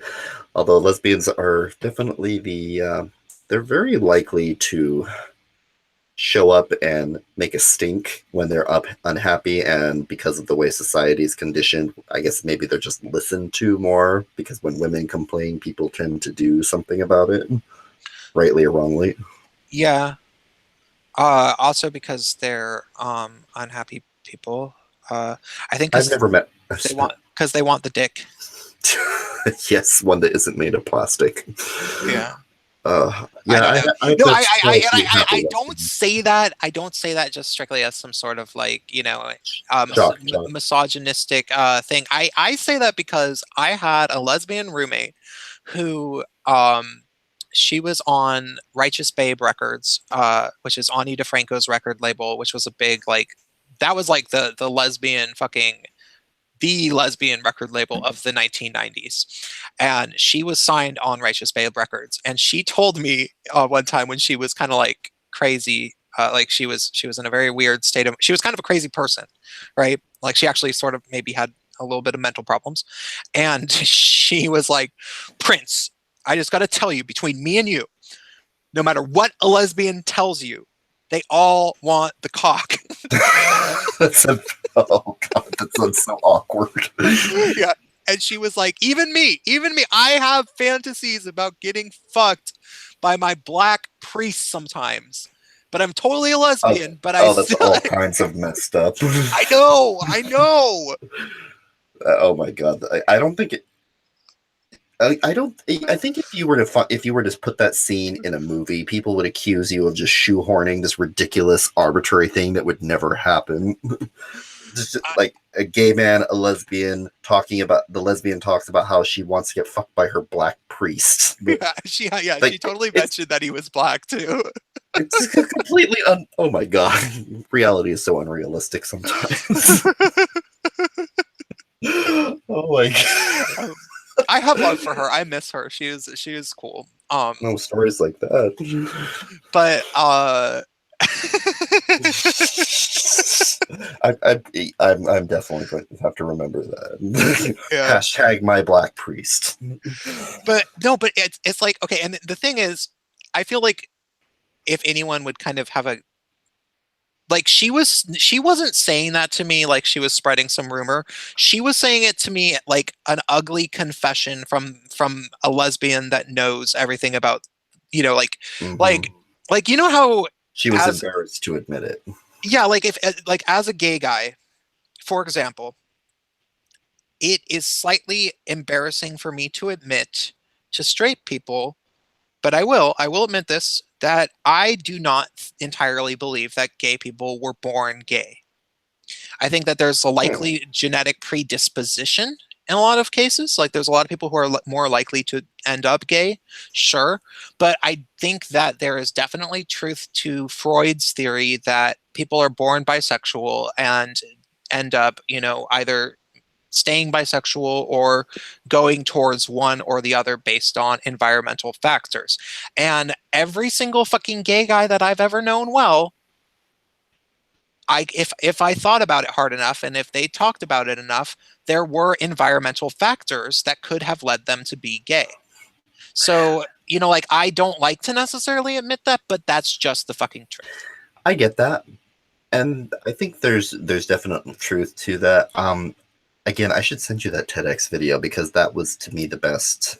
I hate to be that person that says like, oh, watch the video, but what this guy said was really interesting. Like he believed, and he showed a lot of data that made it sound fairly convincing that gay men specifically are sort of like a natural defense mechanism of like basically early man, the tribe. When so like if the mother is stressed during the pregnancy, there's a very high likelihood that the child will come gay. If the mother has had several straight male offspring, there's a very high likelihood that the child will become out gay. Um, Okay, it's epigenetics. wait. I'm already flaws in this. If the woman was stressed during pregnancy, it's likely that the kid will come out gay. Okay. More No, no, likely. no, no, no. Hear me out. If she was stressed during pregnancy, it's more likely that she's come out gay. Well, it's also likely if she was stressed during pregnancy that she's going to end up stressed out after pregnancy because her life is stressful. Therefore, the kid is growing up in a stressful living environment with a stressed out mom. Yeah. Well, And similarly, if they has enough straight brothers, um, chances are after a while there's going to be a gay one. You know, I mean, like, I yeah. don't. Well, the argument that they made was pretty interesting. Like, the idea was like, if the mother is stressed, that it would unlock the latent genetic material that, like like a contributing factor to, say, a gay male offspring, which is more advantageous to a small tribal setting because the child is going to not be competing. He's not going to produce offspring, which will be more mouths to feed. Yeah, that makes sense. They're not going to compete with their brothers for women and create uh, strife within the tribe, and they're not going to basically get what everyone who has gay people in their life know, which is that gay guys, I mean, yes, some of us are sassy bitches, and Yeah. some of us are, I mean, there's a reason why girls want gay best friends, because in a crisis we tend to be there. If you're our friend, we'll take very good care of you. And it's often the same way with family. I mean, there have been times where I have ended, and I'm not humble bragging, but there have been times where I end up being way nicer and taking care of people that I don't even necessarily like that much. But it's like when I see someone in pain, even if it's a person I don't particularly like, I usually end up, it's like, I don't know, something goes off in my head. And I'm like, oh, okay. And I'm just a naturally helpful person. And sometimes I really don't actually like that because I end up, there are people who like I have issues with, and I'm like, I don't like this person. Oh, but they seem to be in trouble. And so like I end up helping them even if I don't really want to. Mhm. And sometimes I've been used because Yeah. an easy mark. But that's what I'm saying. Like, gay guys, we tend to be there for the people in our lives that we care about that need us. Mhm. And hopefully they're not using us, but that's another story. Mhm. But I would really check it out though, because I'm not putting forward the best version of this guy. Like it was really interesting. And I don't think there's a definitive answer No, no, to there's it. definitely not a definitive answer because if there was, there would be no such thing as bisexual men. No, no. I really want to talk to the critical cracker or Dieter Lucum about that, because I used to be a straight pun intended. I used to be a real bisexual denier, and I admit I've been sassy about the subject sometimes. But I've never really met an actual bisexual man. Well, they're And, different than okay. So like I've fucked a number of them. Um, actually, yeah, I take that back. I did actually fuck a one bisexual guy, but it yeah, was but it was one out of the not thousands. I'm not that. There they're were a whole. they're all bottoms for men and then tops for women. Yeah, actually, that's about right. It's Yeah, a weird actually. thing. It's a weird thing. You would think it's not entirely well, no, not all of them. The one dude was kind of well, he said that he was mostly a top, and I was like, oh, really? And he was like, yeah, I mostly really just bought him for my girlfriend with a strap on. And I'm like, well, she can't fuck you like I can. He was like, oh, yeah, let's try it. So, he was so hot. Oh my God. I used to have a naked picture of him because, okay, so he was so hot that I was visiting New York City a year after I had lived there. So this must have been about 2006 or so, maybe 2007. And I visited New York City, and he was at the bar that my friend was a bartender at. And my friend is very cute and nice. Like he's just like the cute, nice bartender that everyone knows. And Everyone gives tips to because they're hoping on some subconscious level that they'll oh yeah, kind of everyone follow has a crush on him. patterns. Everyone in all of fucking New York City, every gay guy in all of New York City has a crush on him. Oh, New York And gays. yeah, and he plays it really, really well. Like he's like really, really nice and like just is really good at like pretending that he doesn't know that most people have a crush, and maybe he doesn't really know because everyone does have a crush on him, and so it's just It's normal to him, possible. you know. I don't know. I think every bartender, straight or gay, that I've talked to, they know, and they use it, and they may not use it maliciously all the time, but they know. They Yeah, I guess, you know, and it was weird because with me and him, he's one of the guys in my, so I was really, I'm fairly good looking, but I was really quite good looking when I was younger. And I feel you. I wasn't like, you know, I wouldn't say always drop dead gorgeous, but like when I would be looking good, like if I was a good weight and was taking care of myself, you know, had a decent haircut and had facial hair that was suiting to my face and that kind of thing, I would be, you know, usually one of the cutest guys in the room, I would say. But at the same time, you could give me like a month to gain about 10 pounds and to like not take care of myself, and I wouldn't be nearly as cute as I was a month ago, right? Whereas there's some guys that you just can't fuck them up that bad. Like there's some guys who, no matter how bad they look, they're still pretty cute. I wasn't The quite, annoyingly handsome. yeah, I wasn't quite like that. But if I did look good, which You were brittle handsome. yeah, I was, yeah, brittle handsome, I would say. So I could hang out with the super cute guys and fit in with them, but I wasn't always one of the super cute guys, but I would be sometimes one of the super cute guys, you know? Um, and my friend was one of the ones who was always one of the super cute guys, and I've known a number of the super cute guys, and one of the things about the super cute guys is that if they try to hook up with you, and when they try to hook up with you, they don't try to hook up with you in the way that most guys would. They make it clear very subtly that they want you to hit on them. You know, like you go out after a night of drinking. This is what happened with that bartender. We go out, we're drinking, then we go out to this diner, and the sun is coming up because it's New York City and the bars stay open until 4 a.m., right? And so after we're done, we go out to this diner and we eat, and then the sun's coming up because it's summertime, and we're sitting there, and it was a Mexican diner that was 24 hours, so there was chips, and we're grabbing for the chips, and he kind of like touches my hand a little bit, and he was like, "Sorry, that was totally inappropriate," and that was all that it was, right?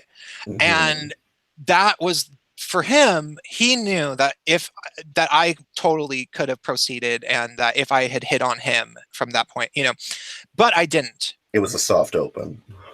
Yeah, and that's the type of guy that he is. And most of the really good looking guys, that's what they'll do, right? And but what every single type of guy that I've known who's like that, if they if they make that kind of pass at you and you turn them down, then you can become really good friends with them. Or they never speak to you again. No. Well, maybe sometimes, but in for the most part, well, okay. Yeah, if they make a pass at you at the beginning when they first meet you and you turn them down, then they'll maybe never speak to you again because they had a bruised, yeah. But you know, but if you had been their friend, right? If you had like sort of been their friend, sometimes it's kind of if they decide that they might want to hook up with you, then they'll leave that option open. But if you turn them down, then that's showing to them that you actually really value them as a friend. And then they actually really care about that, because friends are very rare to those guys. Because if you're that good looking and every gay guy has a crush on you, there's very few guys that you have that you're confident aren't just trying to get in your pants. So I became like that with this guy.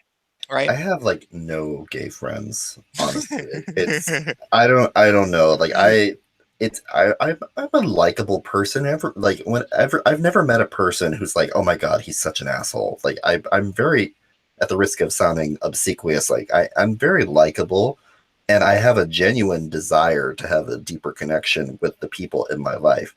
But for whatever reason, the only people who seem interested in pursuing that kind of meaningful friendship are either a very small number of women or straight guys.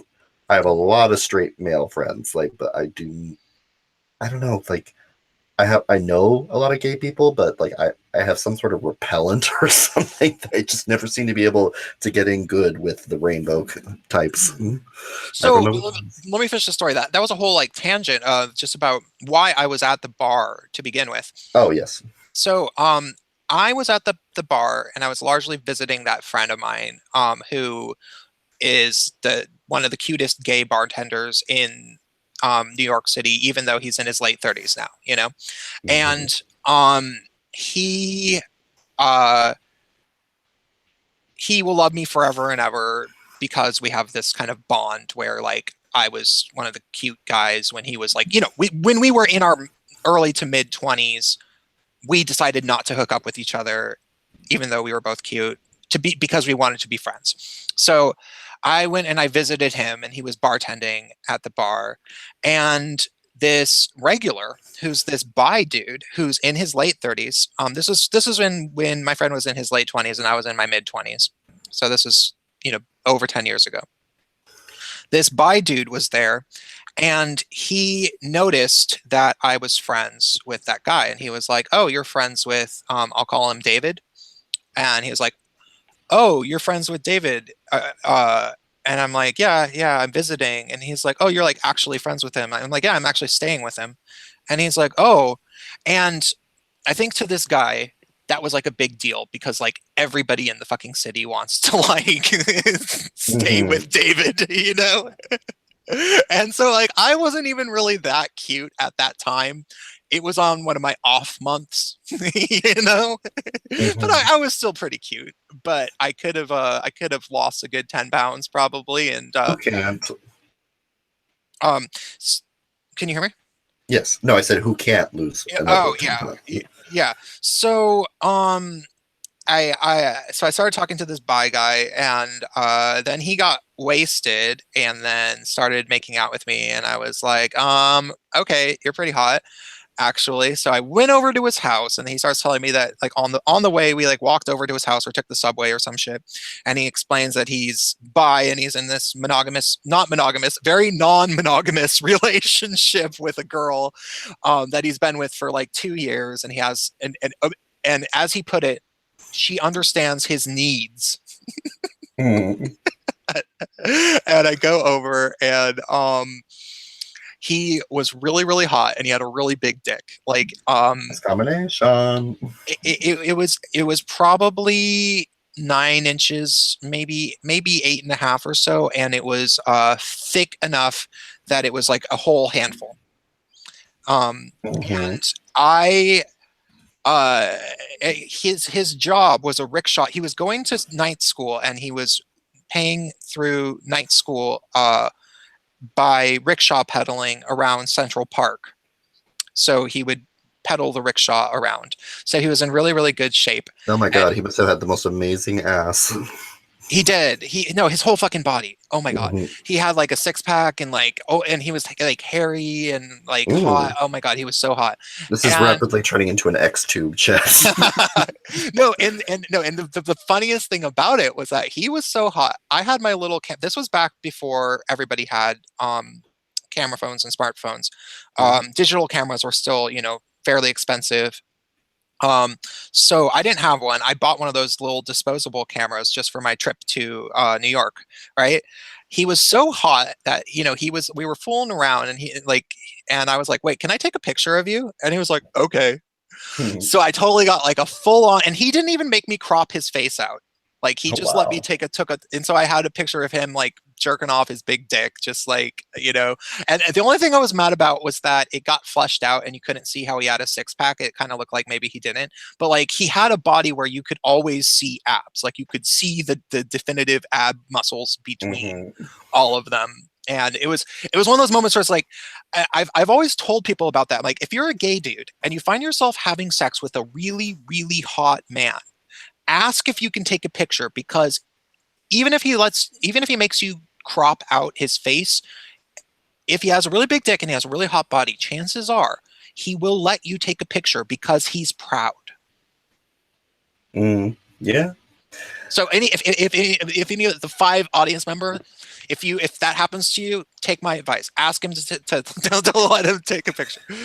Oh yeah, no, our audience members are presently having a conversation about average penis sizes and a possible Skype hookup. so yeah, wait, are they going to hook up with each other? I think they're just going to show their business. Oh my god, they're talking about my dick size? Yes. Well, actually, Yeah. we've all been talking about penis sizes in the chat.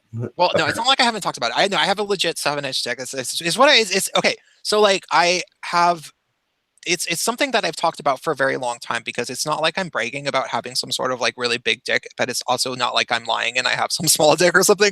I have a Yeah, legit 7-inch dick. It's big enough to be slightly above average, but it's not big. that's about where I am. I'm 6'2" though, so like I think that for a 6'2" guy, it might actually be slightly small. I don't think height really has much to do with like how big or small your penis is perceived. It has more to do, honestly, with I think your weight. Like, if you're like a really skinny dude, then it doesn't matter whether you're tall or short, it's going to look enormous. If you're kind of a stockier type, then unfortunately, like it becomes like the size becomes more important It gets sucked relative into to. the fat. Well, even if it doesn't, like if you just are a physically wider, Yeah. beefier person, like it's just going to look smaller in comparison. Because skinny dudes, Um, yeah, it's just easier for them. so let's talk about this LGBT thing a little bit. You're tired of talking about penises. Yeah. Now we're just like devolving into like Dan Savage fucking radio show that used to exist in the. Do you ever do you know who I Dan remember Savage is? that. You know who I Dan Savage do, is, right? yes. Did you ever listen to his radio show? No, but I used to drive by a billboard of him every day. I'd go home. So his radio show was actually that was the best thing about him. Like Wait, when are we talking about the gay sex columnist dude? The one yeah, that like, oh, okay, I know who he is. Yeah, he's the one that he actually he started the that shit. hashtag it gets better, I think. That's right, he did. And then they made that really clever TV show, The Real O'Neills, which I wish had lasted more than a season. I never watched that. So It was so funny. Dan Savage fucking sucks.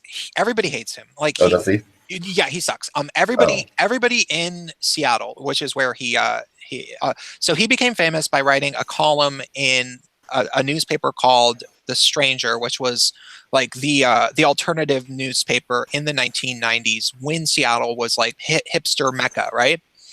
And he was a gay guy that did a sex advice column, and the idea was that it wouldn't be just for gay guys. Straight people would send him a bunch of, anybody would send him letters and he would respond. And he was this bitchy, catty gay guy that would, be like, well, I don't know about anybody else reading this, but you sound like you're a total closet case, blah, blah, blah, blah, blah, and that's kind of what it was like. Oh. Right. And it was funny and entertaining, but, only to a certain degree, but it was mostly really just that his snarky, bitchy gay guy, like he was kind of like a just snarky, bitchy gay guy. It's an archetype, like a kind of a Milo Yiannopoulos taps into that energy, and all gay guys know at least 3 guys like that. yeah, yeah. It's like, oh God, you said something that was really, really mean, and I wouldn't say it myself, but it's so true that I'm going to laugh at it, and I'm glad that you said it.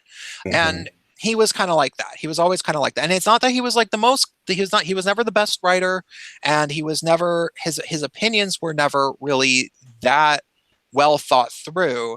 But he was entertaining because of being like that, right? And then he had this talk show for a while called Savage Love Live, which was on a local station in Seattle, and I lived in Seattle, and it was really, really funny because people could call in, and kids from my high school would call in. Like this one girl called, her name was I'll just say her name was Rachel, and Rachel called in and she was like, I just want to say that like everybody thinks I'm a lesbian, but I'm totally not, and blah blah blah blah blah. And Dan Savage is like, okay, so Rachel's the little butch. Okay, so and then this other girl called in later, and she was like, okay, my name is Crystal, and by the way, I'm friends with Rachel, and she is totally a lesbian. Let me just tell you. Oh my God, what a whore.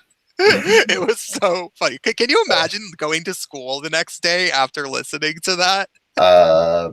I don't think it would be very nice. Well, I mean, no, it was cool because it was my alternative high school that only had 250 students that Rose McGowan had gone to, where everybody knew each other. So it actually was totally just funny. We're like, oh my god, I cannot believe Crystal called and tried to tell everyone that Rachel was actually a lesbian. Like, it was beyond actually being embarrassed. It was just funny to everyone. Okay, so when it's like real life trolling, basically. No, they were friends with each other. Oh, okay. So Yeah, not... no, it wasn't like just some random girl talking. No, it was like Okay. one of her best friends. Oh my god. That is hilarious. Oh my god. Yeah. I can't even imagine. I really So can't. we've delved into the territory of sort of sounding like that show, is what I'm saying. We're becoming a parody of sexual stereotypes, is what you're saying? No, we're sounding like Dan Savage's radio Oh, show. is that what we should do now? Like, we should just open up like two gay guys on the internet TV show. Well, I kind of want to have it, like I kind of want to have a regular thing. We should have a podcast. Yeah, like, like some sort of something kind of not dissimilar to Honey Badger Radio. And we can get my friend Derek. Broken Rainbow. I had a good name or two, but I We forgot actually can't them. get Broken Rainbow. That was like some sort of like domestic abuse shelter or something. Oh, God. But that would be in bad taste. But the song would be awesome.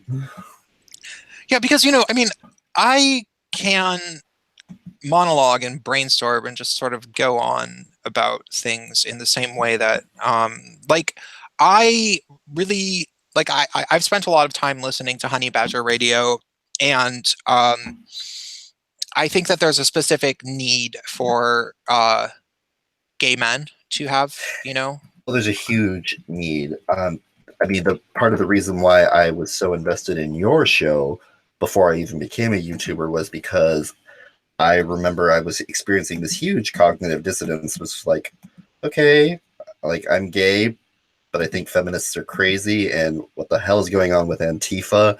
I'm supposed to be liberal, but I don't even know what that means. If these people are what I'm supposed to do, like, so no, there's a huge need for gay men, particularly, to have an outlet for where they realize, like, oh wait, we can question the community, and they're not going to be able to take. I think a lot of gay men are afraid of having their gay card taken away, which sounds ridiculous when you say it out loud, but honest to God, I mean, like, I remember I remember Sarah McCain, Sarah Palin, when Obama was running the first time, and there was one gay Republican at the bar, and he was very loud and said, like, oh, Sarah Palin's going to be the next vice president. And I just remember we all, myself included, unfortunately, just ridiculed the hell out of him because, like, a gay Republican, what are you, a traitor? Like, it was just like, yeah. And I think someone might even have said, like, oh my God, turn in your gay card. And it's like, it's a joke, but it's not really a joke either. No, it's not a joke. Hold on. New video idea. I'm writing down. Are they going to take away my gay card? And I will say, no, they won't. Because if you care more about the feelings of women, and in particular feminists, then you never had one. I actually wrote about this very thing in the collab script. I may have added it after you looked at it because I did edit it a bit. I only looked at like the first paragraph or two when I looked at it, and then I realized that I couldn't edit it at the moment, and then I was like, oh fuck. No, I do talk about like the gay card and how, like, gay men have lived under this idea that, like, our gayness is something that the community describes for us, and while that used to be other gay men, now it's become this whole spectrum of just we're just one of many letters in the alphabet of sexuality, and what are the other letters going to think about it? And you know what, like, fuck them. The G is the only letter in that whole twisted alphabet that has any cultural weight. We're where most of the money comes from. Like, I'm sorry. We're all that we have to care about. I mean, it's like we don't. we can be temporary allies, and but like we don't have, We don't need them. yeah, we don't, and we don't need their approval. And it's not that like, it's not that we shouldn't have their approval. Like I would like to have a peaceful coexistence and meet on common grounds and have as many lesbian friends as possible. But like it doesn't have to be some sort of th- like if we have our differences, that then that's okay too. Hmm. You know, like It, you know, I think I feel like there is going to be though a there is going to be a segment of gay men that are going to openly, like, you know, if free the G becomes a thing, Mhm. like, I mean, I think you've heard me say it a couple of times. Like, unfortunately, the only phrase which really, besides free the G, that ever really describes to me what it would be like is like it's alt gay, and no one take that in the weirdest way. It just, I literally just mean that like there's going to be a group of gay men who are basically going to be, for lack of a better term, separatists. Like, you know, we don't want we don't want an ethno state, but there's like a, like, you know, the homosphere, like, you know, because I'm sorry, like the other letters are becoming a major liability for us. The majority of Americans these days, young, straight, black, what, well, maybe not black, but like the majority of like conservative young people and older people, they really don't care that much about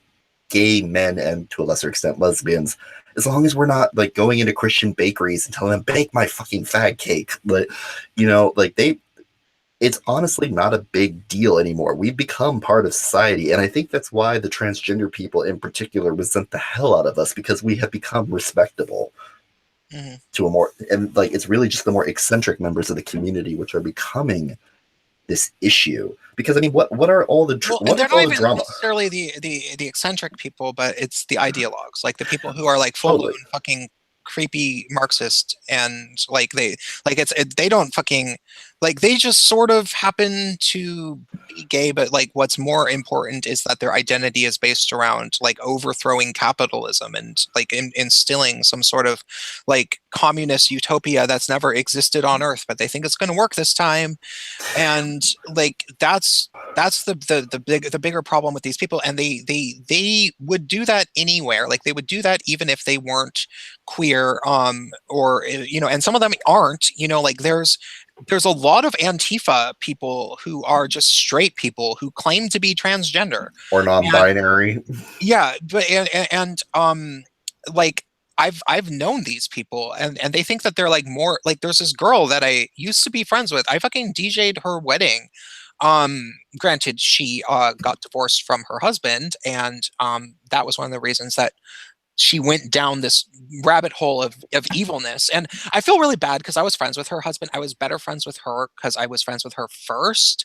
I was friends with him though, and he did have his side to the story, and it wasn't so cut and dry as she made it sound. Apparently, like his bandmates told me, like they were like, "Oh, just so when he got his drug problems, like because she'll tell the story that they broke up because he became a drug addict and was like stealing money from their joint account and not telling her, which isn't entirely untrue, but it's like his bandmates were like, well, yeah, but their relationship was already, going deteriorating before that. And it's like very likely the reason that he became a drug addict was because he became unhappy, um, and but regardless, when she broke up with this guy, then she became all like weird intersectional feminist anarchist, and hated men. And it was, she was somebody that was in a series of very bad monogamous or relatively monogamous relationships, like a serial monogamist. She's the type of person where she was quite cute, and quite charming. Like you hang out with her and you think that she's the coolest person you've ever met, right? Um, and I think that guys would fall in love with her, but then she's just really, really terrible in relationships. And she is a magnet for guys that become codependent with being in love with some girl who will sort of just be just in these bad relationships where they become kind of codependent upon each other and are both kind of miserable, but like Yeah, one of my friends was like that. yeah, it was always like that with her, where it was like she stays together with these people even though she's constantly complaining about them and acting like she does all this stuff for them, and they are still in love with her for some reason. And but it's like, why is she always complaining about them? Why doesn't she ever leave them? And then I have to Because think, then like, she'd have nothing to do. I don't know what her fucking deal was. Like it was something where like it was her issue ultimately is the thing. Mm-hmm. Like I know that it wasn't simply, it was like maybe she was just so in love with having somebody be in love with her that she couldn't separate from an unhealthy relationship, so that every time she found a guy that would be head over heels in love with her, she would just stay with him no matter what. And Mm-hmm. that was just sort of her pattern, I guess. and Some and people so need to be worshipped, even if they resent the hell out of who is worshiping them. well, and even if that person is like she's having to, like practically take care of him like a little kid, um so she ended up becoming, all like man-hating anarchist and started identifying as non-binary even though she's just a girl. And uh it got to the point where like she thought that she was even more queer than I am. Oh, God. And I was always like her gay friend. Like she was from the Midwest, moved out to the West Coast, and I was like her first gay friend. And so it was like cool to her to have a gay friend. And then eventually she started thinking she was like more queer than I am because she was non-binary. Yeah, that's just a segment that bored, mostly straight women invented so that they wouldn't be so low on the intersectional totem pole. Yeah. Like, But there's dudes it's that do it too. yeah, there are. It just seems like it's mostly women that are super into the non-binary thing. The non-binary men are usually either trans-trenders, in my experience, or I don't know, just really, for lack of a better term, just super beta male cucky types that are and really the only reason they're doing that is because they want to hook up with other non-binary chicks, like because that's their way, that's their in. Yeah. Yeah. It's true. Or yeah, it's hard to really, I have to say, the psychology of the beta male is something that I just don't understand.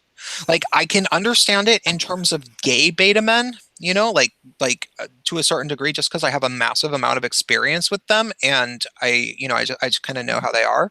But I don't understand straight betas that well.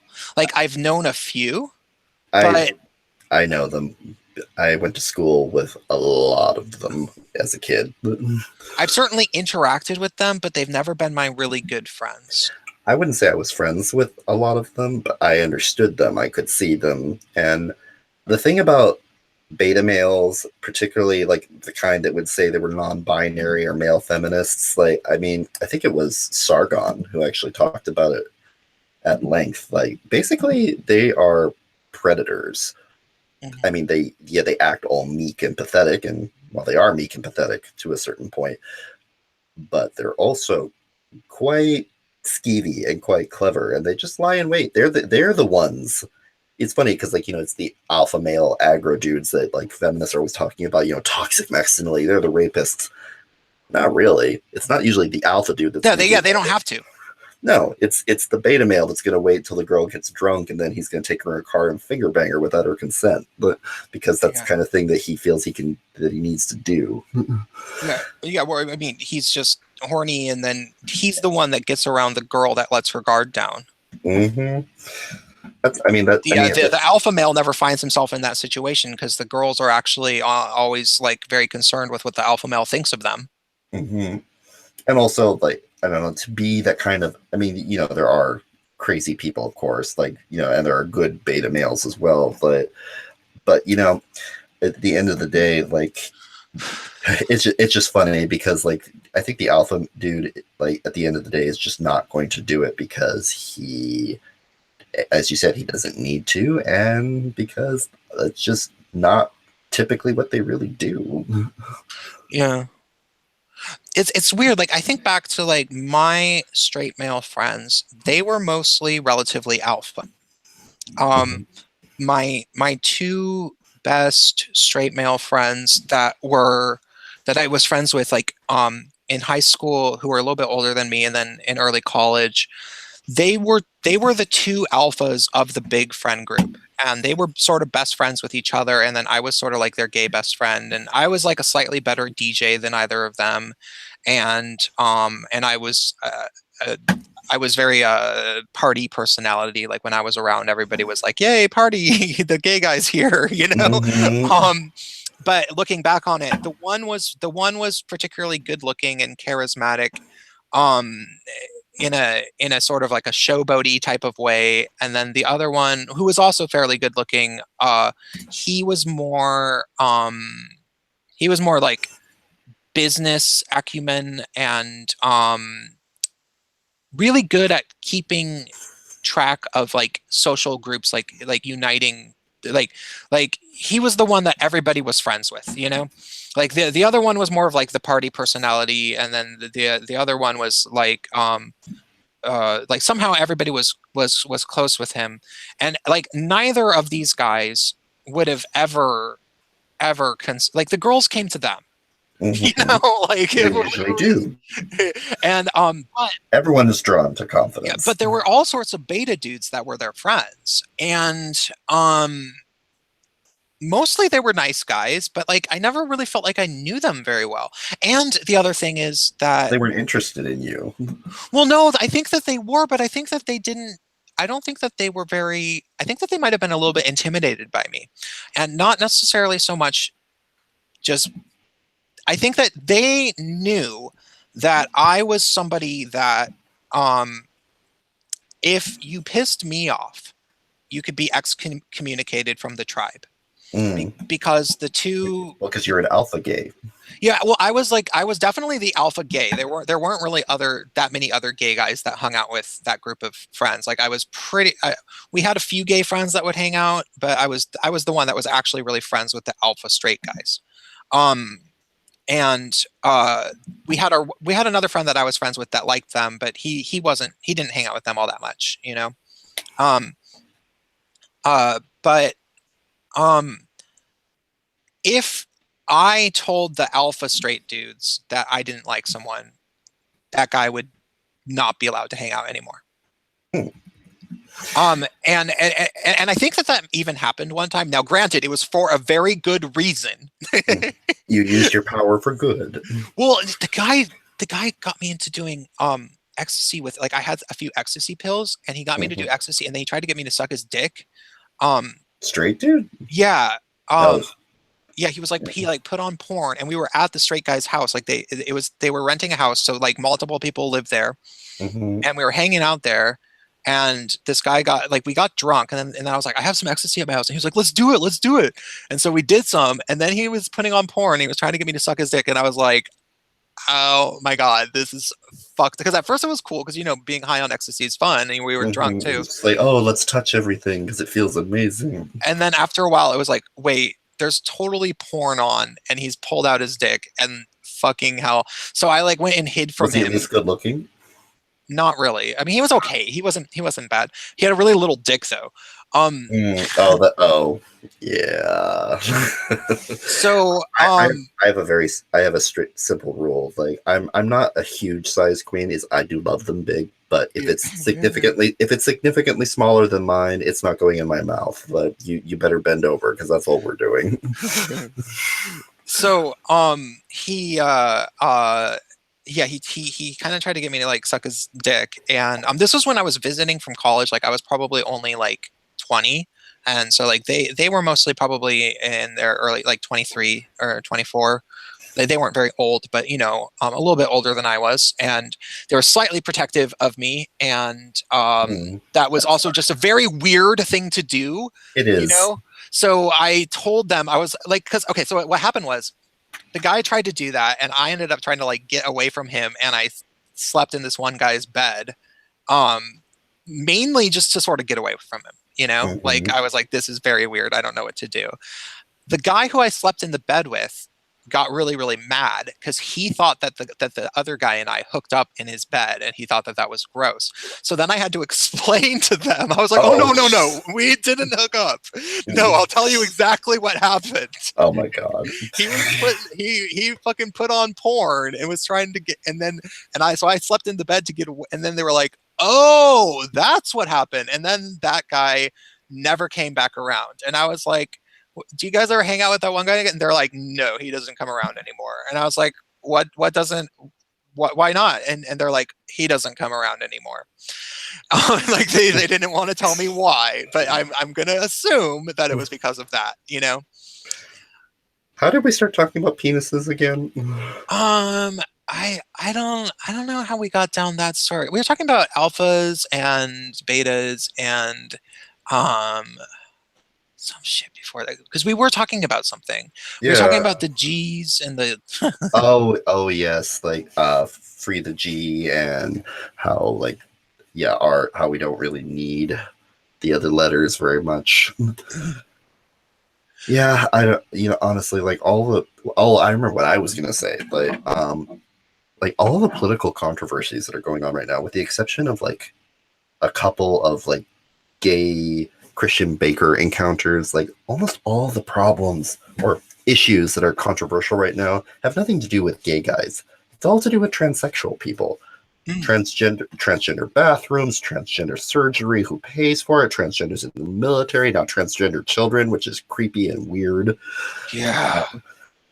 Oh my god. I had, a fucked up thing is that, like, now there's all this, like, people are bringing up this, like, pedophilia stuff and, like, the sexualization of children, and, how It's there's, getting bad. well, it is getting bad, and because there's, like, these little kid drag queens, and there's, like, footage of the little kid, like, twerking at Pride, and he's, like, fucking, he looks like a fucking 6-year-old, or, he's really little, like a little ass fucking kid, and it's messed up. But, like, the funny thing is that this is there this pedo stuff, like internet vaguely pedo type shit, Mm-hmm. has been going on under the radar, and people didn't really realize it, and I actually ran into it on accident myself, because I did a Google search, and innocently, like, not thinking that this was going to be some sort of pedo thing at all, because I'm very much not a pedo. I'm someone who generally has had sex with hairy dudes that were older than me, like, but I thought it would be funny to see some, like, little kids in drag, because I remember, like, those, like, those those things of beauty pageant little girls that are really little, and they're kind of funny to see. There was also a movie called The Little Rascals, and they had a part where they Oh dressed up god, in, that movie is so old. I remember that. yeah, from the late 90s, and they had a part where Mhm. they dressed up in drag, and it was like it was quite funny, actually. So I thought, I was like, it would be kind of funny to do a YouTube search for little kids in drag, right? Mhm. Oh my god, it You was get the word. creepy pedo shit is what came up. Oh yeah. I didn't Yeah. understand. It was like that was apparently one of the dog whistles for fucking, like, creepy ass pedo stuff.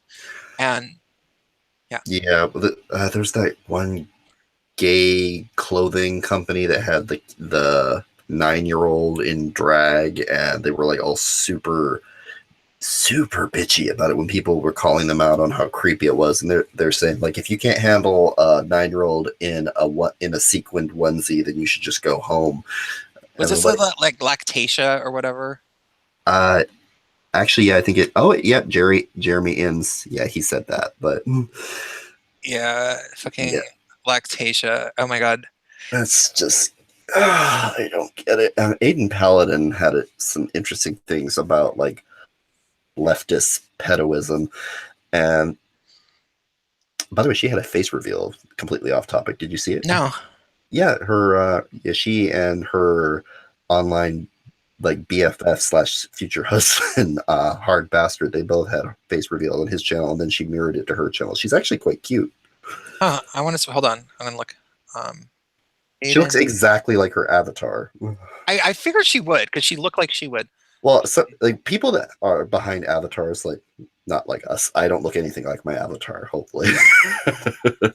But yeah, the people, especially women with avatars, like they usually either look exactly like their avatar or they look nothing like, like if it's a skinny girl with big breasts, then you expect that she's either like super boyish looking or fat as hell. And Aiden actually just happens to look exactly like her avatar. It's a I funny. don't look very much like my avatar. Yeah, Jeremy says he's seen you. Like he says that you're quite attractive. Oh, I mean, I'm not bad looking, but like, I'm sure you are. I've never seen you. I'm not super good looking, but I'm not No, bad I'm okay. looking. I'm okay looking. I was prettier when I was younger and skinnier. I'm not fat. I'm gay fat because our community has incredibly uh, like fascistic standards of beauty and weight size. Yeah. So the G, the leaving the G. Maybe I should just look over the There's video. a thing I think. I guess I just think that God, I felt like I had something to say. Um, oh, this is what I was going to say that I didn't get to say. Um, I think that there already is. Gay separatists. Yeah, well, and there's ones who are gay separatists that don't even realize that they're gay separatists. Like um there's if you go to New York or LA, it Mm-hmm. is not hard to find nightclubs that are basically like circuit parties and probably in San Francisco too. Actually, definitely in San Francisco. Um, it's really not hard to find places that are just chock full of like only masculine dudes. And they, Bathhouses.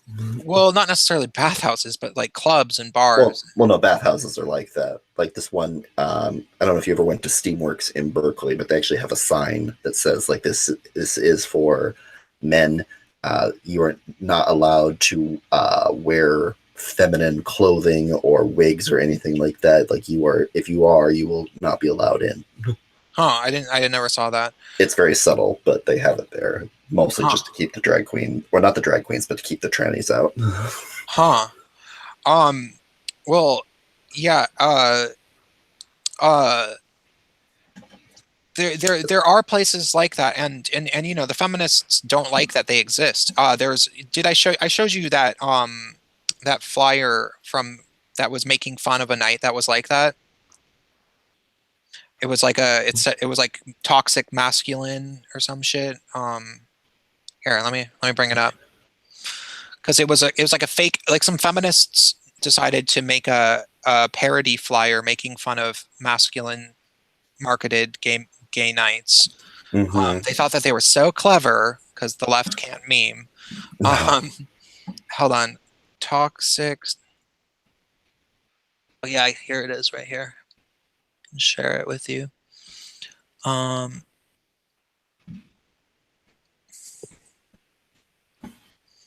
You're gonna DM it to me on Twitter. Oh, there it is. Okay, right here.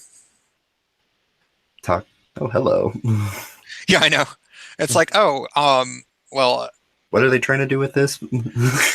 yeah, it's like, he's definitely hot. Like, I'm pretty Yes. sure that he's who most guys do actually want to have sex with, and Mm-hmm.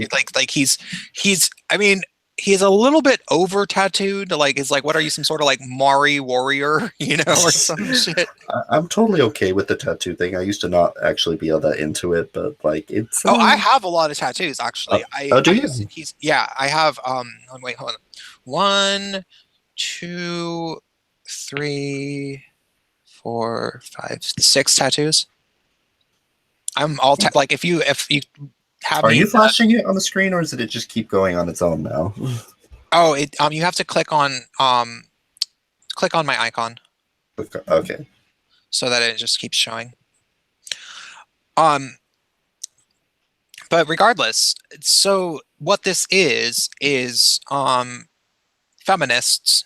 Maybe they were gay guys that were gay male feminists, but they The decided worst kind. to attack the masculine gay male demographic, and um, and it's pretty obvious if you know what to look for.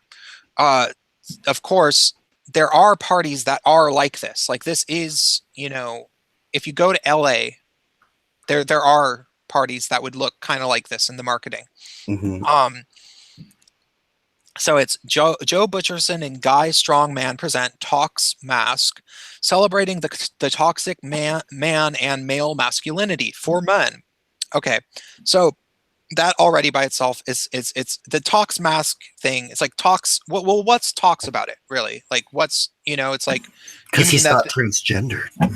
yeah, I mean it's like I don't see what's toxic about any of this. It's like if it's gay guys who are hanging out with other gay guys who happen to be masculine, so fucking what? I mean, You're like excluding people. yeah, well, and then they do actually say that. It says leave your emotions at the door, also $25 cover. Now, leave your emotions at the door. I can see how there would be an element of truth to that because guys who are trying to hook up are generally not Very nice.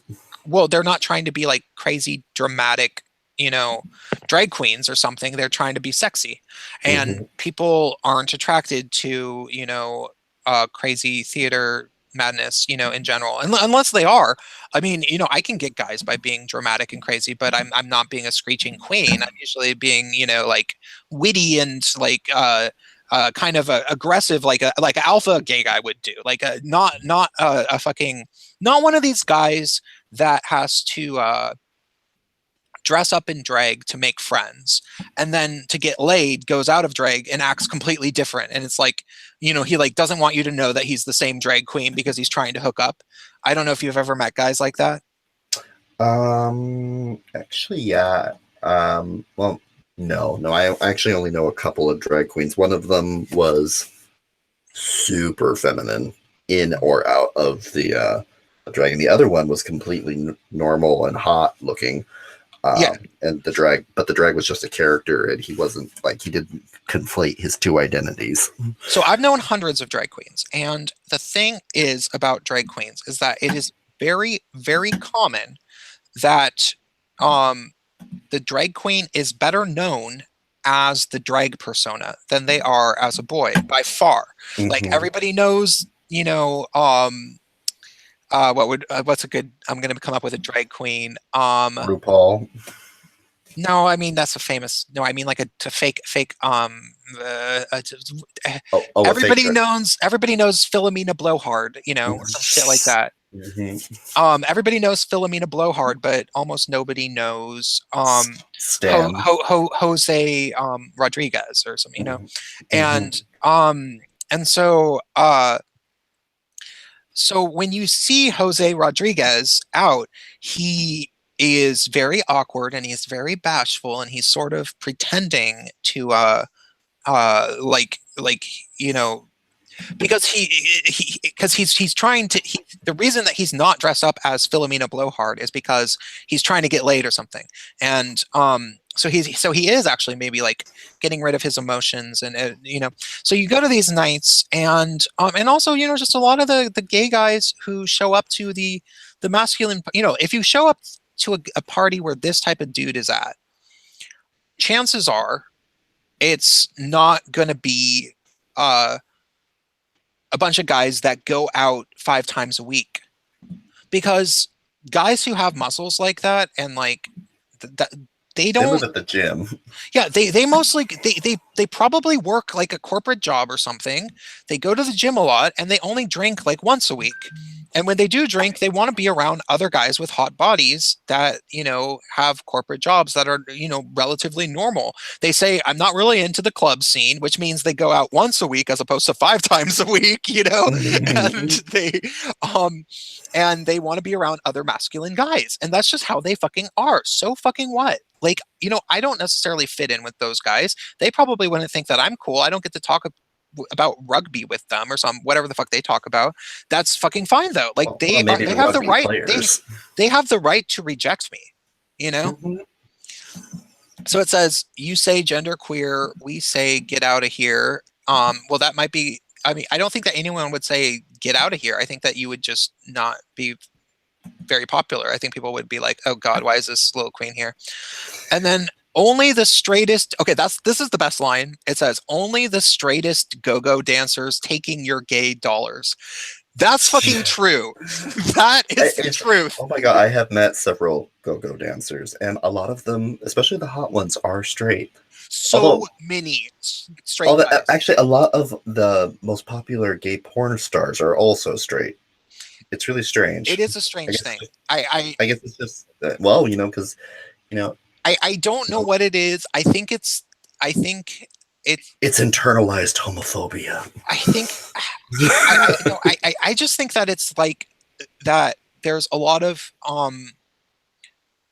I think that it's just so much if you happen to be some sort of a body. How do I turn the screen off? What? How do I turn the Talks Max off, or did you still want to talk I still want to talk about it a little bit.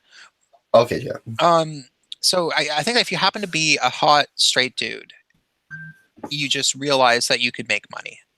And that just ends up happening. And with gay guys, it's not like I think straight guys get offers and then they're like, okay, might as well. Whereas with gay guys, there's all these strings attached because it's like you actually have to like go to the club that you'd be dancing at, and that's like and then you have to play nice with all the politics, and then you have to make the lesbians happy, and well. Yeah, with a straight guy, it's just like, oh, I can just show up to this fucking gay bar and gay guys pay me a bunch of fucking money for dancing around in my underwear, and I can like put myself through college doing that. Okay, and also all I have to do is tell them that I am straight, and they'll like me more for reasons that they don't entirely understand. yeah, because it happens all the fucking time. So that is a thing. That's the most clever thing that is in here. But then is the next thing is the worst thing. Midnight performance of guys punching each other. Oh, what? What are you talking about?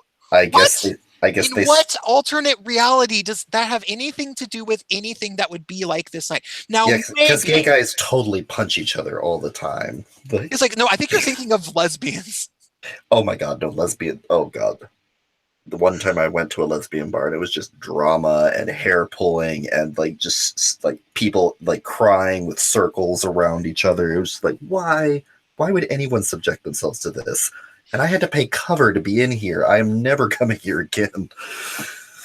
Yeah. I think they thought that it was like Gay Fight Club or something, which is probably a porno, but not a real place. Yeah.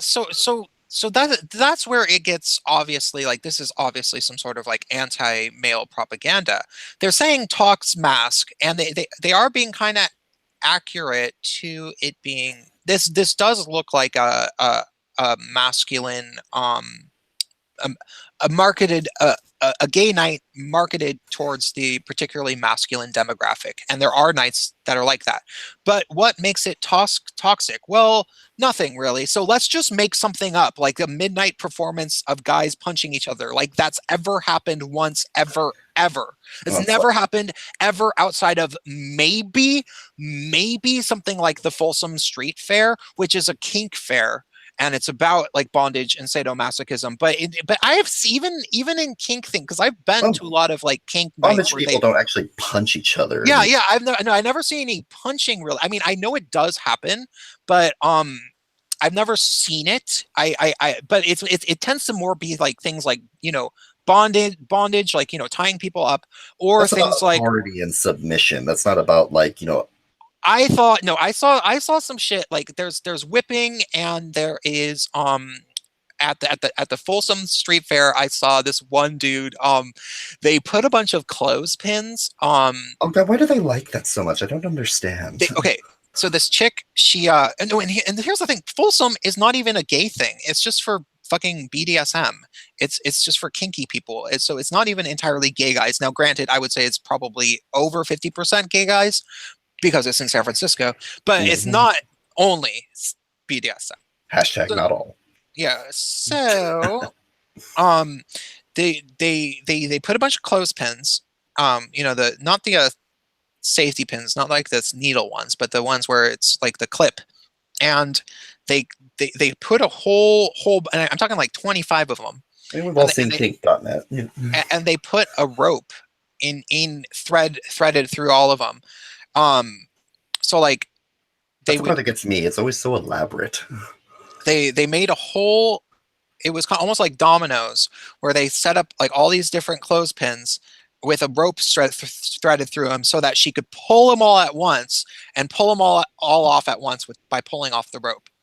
And she did that on a stage, and that was like some crazy shit. Like I had never seen that.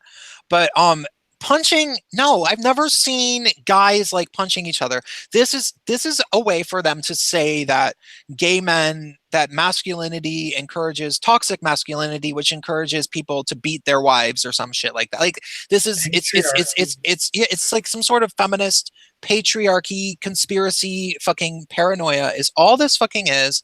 And that's the whole point of this flyer, was to like demonize masculinity, because it says no drag queens, women, or anything that represents them. Well, because largely, I mean, like, so what? So what? Like, why? What? So what? You don't have to Because have them. people of color are the most important things in the universe. Well, it doesn't even say anything about people of color. But then the I'm next, surprised. at the end, it does say 3 levels of shirtless muscle DJs playing the exact same songs sung by women of color. No actual women of color in attendance. Now, that sometimes is kind of true, and I will admit it is awkward when that happens. When it's a gay male nightclub that's generally full of white guys that are men, and they're listening to like diva house and disco type Eh. music. It's always a little bit just like, it's kind of weird that these guys like are all white, and it's just strange to me. But Am that's I the not. only white guy that doesn't like Beyonce? But the thing is that that's not a universally true thing. Like there's a lot of time that you can go to one of these things that is like this, um, and there won't be any diva vocals. There won't be any vocals. That's mostly Like EDM. yeah, it'll just be like like shit like Mm-hmm. that. Like Totally. um and so yeah, I don't know. I just found this Hey, extremely annoying. But the point I'm trying to make is that, so these people, the feminists are making fun of this night, right? And they're acting like this is something that's just out there, and fuck that, because there's like, toxic masculine gay guys, blah blah blah. But I don't think that this is the thing that they're poking fun of. I think that what's really going on is that the guys who go to these nights are going to them to get away from the LGBT people, because they don't want to be around them. So they go to these type of nights because they're like, I don't want to go to some fucking thing and be around a bunch of bitchy queens, or a or bunch God of forbid, fucking, a or a bunch. transsexual talking about cissexism and how like they Yeah. need a special bathroom. Yeah, and so like if these nights are growing in popularity to the point where they're starting to now like make fun of them, why do you think that is? Because you fucking cunts won't like have let people have any fun. Like it used to be that like that the butch dudes would hang out with the fucking lesbians and the femme guys, and we'd all hang out together, and it didn't matter at the end of the day, because we weren't fucking infighting, because like we just appreciated, like we cared a little bit more about other things, but Before masculinity itself and everything, and by extension, became toxic. Is there any other word they know besides toxic? no, I don't think so. So yeah, it's like but these guys that we're looking at, like that they're imitating, these guys aren't political. Like they're not thinking to themselves, oh, we're going to separate from the LGBT. No, that's not what it is. They just don't want to be around the fucking feminists or the drag queens. Like they just don't like them. Like I get it. So you're saying by the time like we get to some sort of like free the G type of thing, like that will be like kind of like a byproduct of a group which is already separated, but not even in a conscious way. But I think that I'm saying that they already exist, just nobody's coined it. Like, like goth existed before anybody coined it. Like mm-hmm. Robert Smith of The Cure was like already kind of goth, and like and Sandman was like kind of like this like goth comic, and but like then people started by the late 90s was when people actually started calling things goth. I actually did come up with a name if Free the G became a thing, but I don't know if it's good or not. Free G's. Free the G. Yeah, it's stupid, but it's catchy. Like syphilis. Yeah, I just think I don't know what I mean. I don't know either. Like because also like once you coin something, that's when it all dies. But I don't think like skeptics. Yeah, because it ends up because then people like sort of join up with it because they want to be a part of that thing, but then they don't really understand. But they start defining it, and then there are committees, and who's that, and then there's infighting. Yeah, and but it's like there is this there is like I know that there's so many different gay guys who would be into my channel that just haven't found it yet. And mine too, I hope. Yeah, I think both of ours. We must join forces, Prince, to save gay men from LGBTQ. And my friend, who his channel is called Space Pan, he focuses a little bit more on like men's rights and politics. He doesn't really talk about being gay all that much, but he is gay, and you can tell like when you listen to him talk, like he has that like bitchy gay humor. It's funny. A lot of my subscribers that actually talk to me, like I don't have a whole lot yet, but the ones that do talk to me, it's funny. A lot of them are. I don't know if they're MGTOW exactly, but they definitely talk like they're MGTOW. For the three people, well, for people who don't know what I'm talking about, MGTOW is an acronym. It's men going their own way.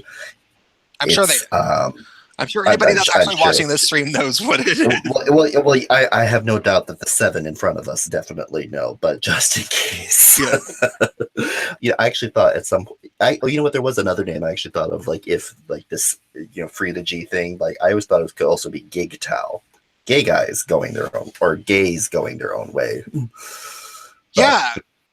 You know what? No, we should. You like GigTow? Yeah, we should talk. No, let's do that. I'm fine with GigTow. Okay, GigTow. Yeah. Okay, here we are. Hashtag We've coined it, GigTow. There we go. Like the revolution has begun. Lesbians quake in fear. And it looks like GG. No, because if we start talking about GigTow, because then it will almost look like Gamergate, and like SJWs will want to talk because they'll lose their minds. Yeah, they'll lose their minds. It'll be awesome. Okay, I'm tweeting it right now. Hashtag okay, I'm tweeting it. Gays going their own way. Courtesy. Wait, how do you spell courtesy? I always forget how to spell. Oh, I'm useless with that. Curtis. It's a COURTESY. Courtesy of our archives. Gays going their own way. I didn't coin it, but I have no problem trying to push it. It's not necessary. Push it as a thing. I'm not sure if I'm a big Tao, but I think the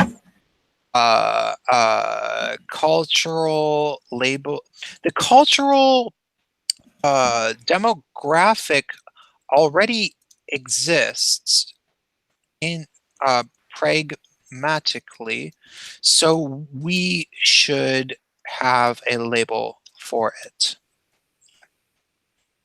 There, it's on Twitter. It can never be untweeted now. Oh my god, though, with Twitter being what it is now, we're both going to get banned. You know it. Twitter is so creepy. They're following people off of Twitter now. Like, not only are they monitoring everything you do on Twitter, but now they are openly, as part of their anti-harassment, anti-racist campaign, are monitoring Twitter users for their activity off of Twitter, and if they are participating in groups or organizations that Twitter defines somewhat unilaterally as problematic, then you can be banned from Twitter. So if we're going to get banned from Twitter, then I guess it will be for the birth of a movement. And then we could become martyrs. We can set up a Patreon page, and then we shall rise. And then, it's sad, but one of my dark YouTuber dreams is to get to the point where some SJW type makes a response video to me. Oh yeah. I don't think I've had response videos by Kizum Fowler, who's like vaguely SJW sometimes, but he's also not, like, he can't stand feminists. But there was Cog, but he's my god, no, but he's just a crazy person who lost an argument. He's a crazy person that picks fights and then won't let it go no matter what because he has nothing better to do. Like, and the only reason he keeps talking about it is because he lost. Like, I looking back on it, like, it was so crazy what happened because, I did think he was my friend and he was able to turn a sizable enough people, because there was already this like feeding frenzy of piranhas trying to like come after anybody that was even vaguely associated with this Kraut and T server. So they thought that maybe I was one of them, even like there was rumors that I had something to do with it, and it was like, no, I don't even use Discord like at all. But basically, looking back on it, the way that I could describe it to people with Cog is it was like, Cog tried to pick a fight with me, and I say, "Bitch, get the fuck out my face." And then Tonka saw. No, not really. No, not even fucking Tonka saw. Because Tonka saw didn't even really get involved. I mean, like, he just screamed. He did a little bit on the fucking stream after it had gotten chill, so I left. I don't have anything to say to Tonka saw. I was never friends with him. Like, I don't care about that guy. Nobody does. People find him entertaining in the way that they find a wrestler entertaining, Didn't he used to be a wrestler? Yeah. Yeah. So I don't, but Cog actually was somebody that I was friends with who I thought like I gave a shit about. But, he tried to pick a fight with me. My response was basically to say, "Bitch, get the fuck out my face." And then he basically had to get out of my face because nobody really gave a shit. And then he went around and he wouldn't stop talking about it, and it's like, and that's all that there really is to it. Like, I don't have to prove anything about that. Like, like when you say, "Bitch, get the fuck out of my face" on the internet, and the person, has no more ability to throw anything more at you, and they have to still like be making videos on their own channels about you and everything. And then they start releasing DMs. But I think and he did that to many people. He did that to Dave. Oh, so many people. Yeah, he was doing that to everyone. It's like, okay, well, you've obviously lost the argument. Like, your mind. Yeah, and I mean, I think that the thing is, he had already lost his mind by the time he even talked to me. So you were just in his path of madness, basically. Yeah, I think that that's largely kind of when it blew over the edge, was because he wasn't prepared. Like, I think that the thing that happened was that this is my sort of. I learned a little bit more about it since the last time I talked to you. Cog is a drama queen. He doesn't really have a whole lot going for him in terms of like YouTube land. Like, I don't think he's really known that many SJWs. I don't think he really went to college. He's smart enough to have, to seem like he went to college, but I don't think he did. So he doesn't really have a whole bunch of just stuff to write about and talk about. Like, I could go on and on just about like theater. He's not that bright. I mean, he did this whole video where he did this whole video where he responded to a satire that Teal Deer did, like it was serious. Oh, he tried to get me to do that too. It was so bad that Teal Deer. He tried to get me in on it. He tried to get me in on the collab with that, and I was like, no, I'm not interested in this, dude. No, then he what's her name, Liza with Liz, yeah, with Liz Reptile. I was hanging out with them on a live stream, and they wanted to do that. They started talking about the collab, and so I was like, well, I haven't seen the video. Let's watch it together. And after we were done watching it, I was like, nope, not interested. Thanks though. Like, I I don't understand. I mean, I haven't been around long enough to really understand all the players and all the webs of interrelated drama, but I don't understand Liz Reptile well, and this. oh well, no, okay. Liz Reptile is actually a drug addict. That definitely makes sense. Based Yeah, on no, what she's actually a drug addict. Like, I'm talking like nodding out on streams. Oh, Yeah, and like, okay. yeah, like Isn't fucking there like, something bad with her boyfriend Zeph or something? Also, yeah, no, he's some sort of okay. So like, I don't know what the fuck their involvement is, but I don't think it's unlikely that I've heard it's abusive. I don't know if it's true. I have no fucking idea. I just feel bad that she has like teenage kids is what I feel really bad about. Um, Oh boy.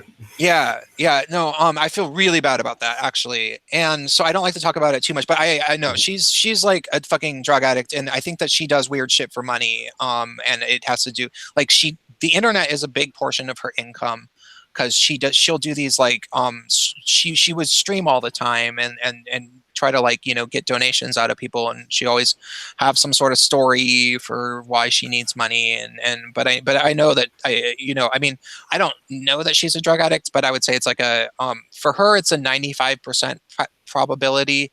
It would and make sense. and then there's this girl named Sevi Rose who used to live with her that they had a falling out over money. And Oh, I Sevi, read about that. Supposedly she attacked her or something. I don't fucking know. Sevi Rose is 99%. Like Sevi Rose told me that she used to be a heroin addict, and then and I ended up giving her some money because I felt bad for her, and then she like she got paranoid that I thought that something, even though I hadn't even accused her of anything, and she like freaked out on me and like said that I accused her of something when I hadn't yet. Like Hmm. it was like she just already I just assumed that she knew that she was doing something wrong, and she could tell that I had reason to believe that she was sort of scamming people, so she thought that I was accusing people, but she attacked me preemptively. Guilty And conscience. yeah, and so I was like, okay, you know what? I didn't tell people that you're a drug addict, but I'm really starting to think you definitely are. And then Mhm. and when I said that to her, she never once denied it. She was like, "Well, you shouldn't try to judge drug addicts because you drink a lot anyway, and you should think about why people are driven to drug usage." Blah blah. She never once said I'm not a drug addict.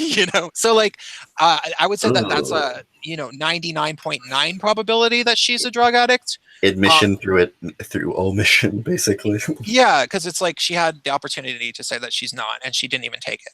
So, and so then she went. And that was before she moved in with Liz, and but ultimately, I don't know about Liz. Honestly, Liz was always cool with me. But I have seen Liz like nod off on streams before, and That's where not a great time. yeah, where like her head slumps all the way over to the side, and people think that she's asleep, and they're like, "Hey, Liz," and she's like, "Yeah, no, I'm not. No, I'm not asleep. No, no. I mean, this just happens." Like, blah, blah, blah. And it's like, oh my god, she's nodding out, you guys. Like, I don't know if you guys have ever been around junkies. I mean, you're a nurse, so you know what it's like when people are on fucking morphine at the hospital. They, Someone sounds like they have a slight heroin problem. yeah, it's this weird thing where like they, it You don't looks do like that normally. it looks like they're sleeping, but they're not quite asleep. It's because they're incapacitated from those type of drugs. They're heavily sedated and their REM cycles all fucked up, so they pass in and out of consciousness, sometimes without realizing it, and they're prone to paranoia and very, should we call it, magical thinking.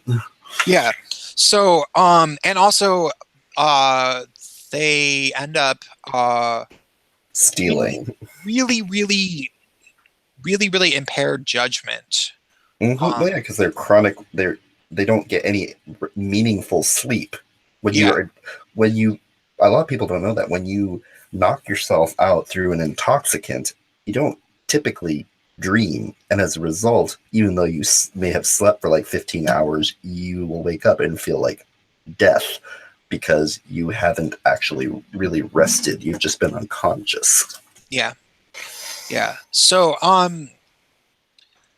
yeah, so there's some other weird shit going on with her, and so like that whole server thing could have really just been, I mean, like Kraut definitely lost his mind by himself, Oh my but God, yes. there was a whole other element of maybe, Liz, and like we don't know if someone wasn't like giving her money to do creepy shit for some reason, because it could have been so easy for the wrong person to realize that there was this crazy person who would do anything for money and who had access to these YouTubers.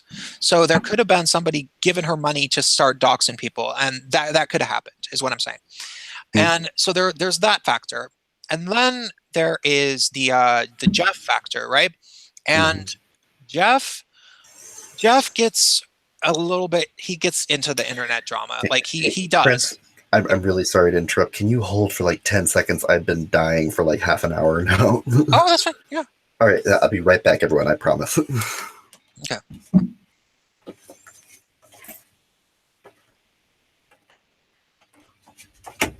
Hi, everybody. So, this really is the Dick stream. No, I don't really know if it is. It's the Gig Tao stream.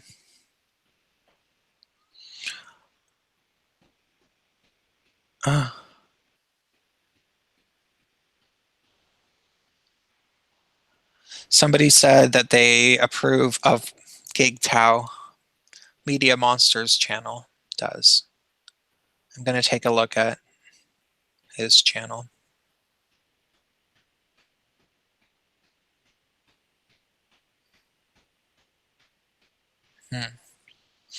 God, now I have to go to the bathroom.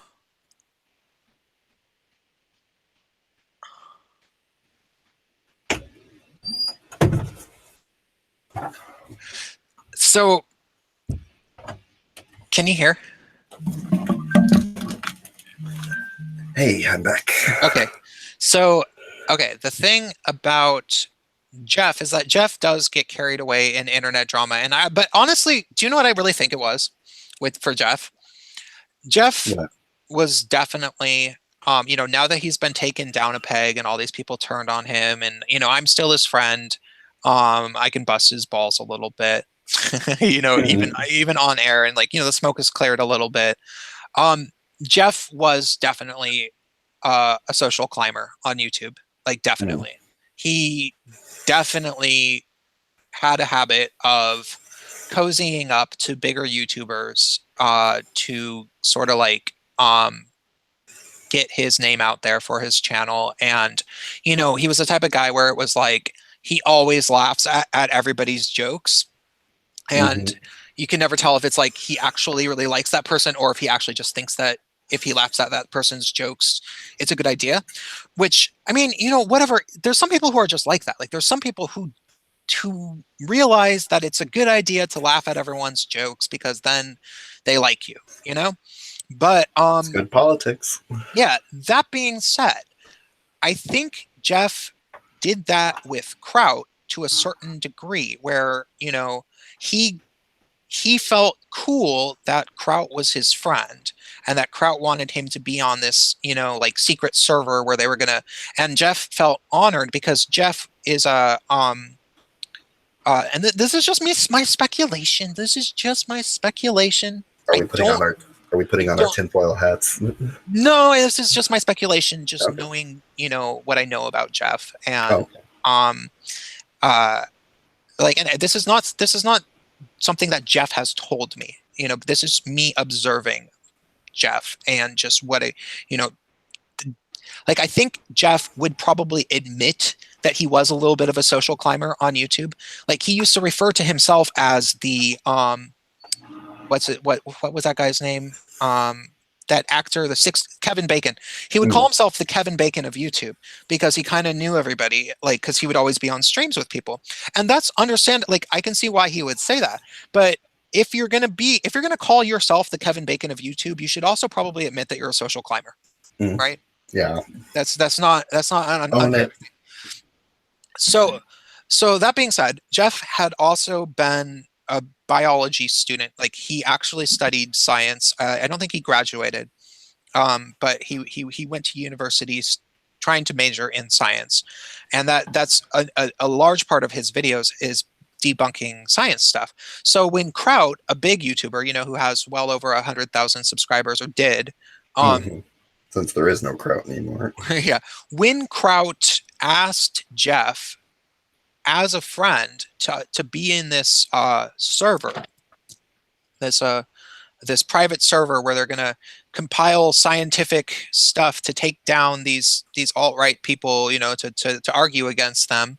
It stoked his professional ego a little bit. Both his YouTube and his professional ego. It was like a double thing where it's like, oh, cool, this big YouTuber thinks that I'm worthy to help him. And so I think Jeff did maybe get a little bit like into it. And maybe losing sight of like how this would look if anybody actually found out, and how it would look to anybody who didn't think that Kraut was cool, you know, like he never thought, wait, what happens if people end up thinking that Kraut sucks, and what happens, you know, do you see what I'm saying? He assumed that everyone else held Kraut to such high esteem that people would assume that his motives were pure and logical. And yeah, well, and that like he wouldn't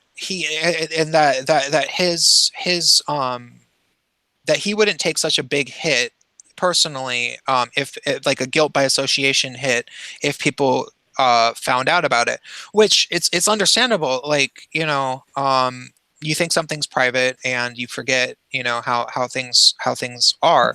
So I think that Jeff did get a little bit kind of cocky.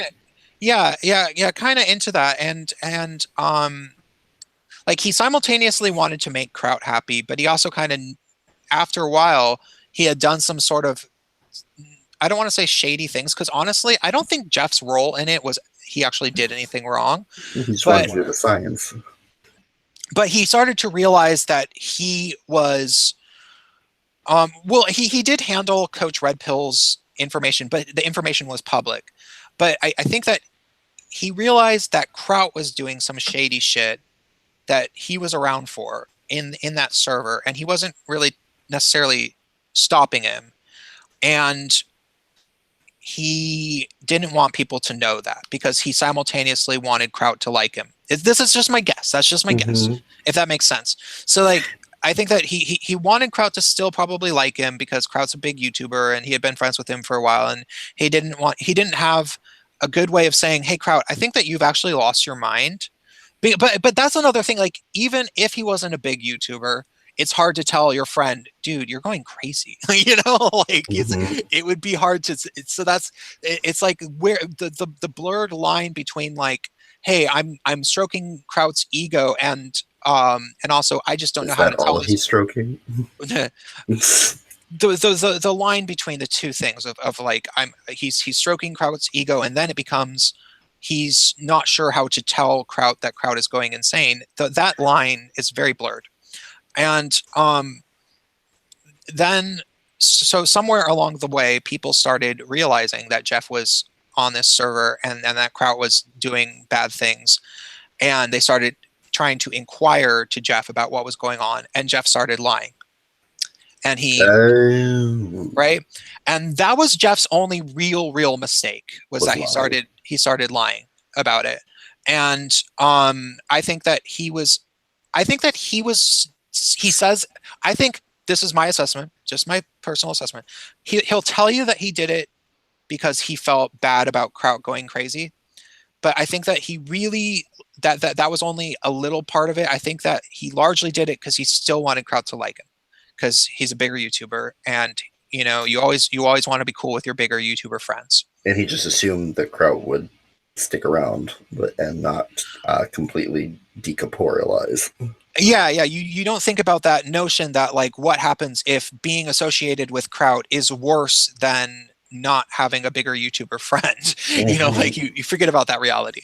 Well, particularly if he just fucks off, and you know, because like, yeah, like, I mean, like, let's say you're friends with someone like Sargon, you would always want to maintain that friendship with Sargon, because if you get on Sargon of a COD live streams, that's like a huge deal. You know, like you could go on a Sargon of a COD live stream, and if you make two funny jokes, get 2,000 subscribers, you know? Mm-hmm. So that's the kind of a thing, like a door that you want to keep open. So Jeff is not going to like rat on Kraut because he wants to keep that door open. Um, and Kraut's starting to go insane and he's starting to feel bad. But I think that largely it probably was the thing where he wanted to keep that door open with Kraut. And that's why he started lying, probably. That's my guess. And I don't think Jeff has quite admitted to that publicly. But I mean, that's the kind of thing that like me as someone who is vaguely friends with Jeff, you know, I'm not very good friends with him. I would consider myself good friends with Nick, but I am vaguely friends with Jeff, and I know Jeff respects my opinion. I think that in the coming weeks and months, you know, like when the smoke has cleared more, I should try to get Jeff to admit that. You know, be like, Jeff, did you really do it because you were concerned about Kraut's uh, health, like his mental health, or were you trying to kind of keep a door open for yourself? Because I don't think that there's any shame in that. But I think you should admit it. You know what I mean? I mean, it couldn't be worse than what's going on now. I mean, even I, as a relative nobody who's brand new on the scene, like I can see, like saying silence is, in this case, it's not golden. Silence is uranium, and it's poisoning him the longer he holds on to it. Who? We're talking about Jeff admitting like what he like is. Did I lose the thread of what we're talking about? Well, he admitted that he lied. Oh, wait, Yeah. then who are? Okay, I'm just saying why he lied. Okay, but yeah, I was saying like in this, he should admit if he why, because that's about the only thing. I mean, well, I think that it's true though that he probably was like part of him was realizing that Kraut was going insane and that he felt bad about that. Like I think that that's probably a big part of it. But I think that if he had the balls to be like, yeah, and personally, I'll be perfectly honest, Kraut was a bigger YouTuber, and I wanted to maintain my connection with Kraut, so I wanted to cover for him because I didn't want to rat on a friend that was that was a connection in the business. And people would probably respect that. I mean, because that would sound like a really it's genuine. Yeah, super genuine because it's like that's him putting himself on the line for the sake of full transparency, something that these other people are not willing to do. The DJWs, the doxing justice warriors. Yes. So here's where it gets to Cog. What happened was Cog and Jeff, I think out of all of the people on the fucking cunt stream, that pathetic ass stream, one of the guys, a number of the people who show up to that are actually nice. You know, I used to go and hang out on that. Sometimes I'd usually not talk for half an hour because they'd be talking about nothing that would interest me, and I'd mute myself. But like, I'd love to be on one of those bigger streams someday. I have no idea. No, it's not big. It's not big at all. It's not a bigger stream.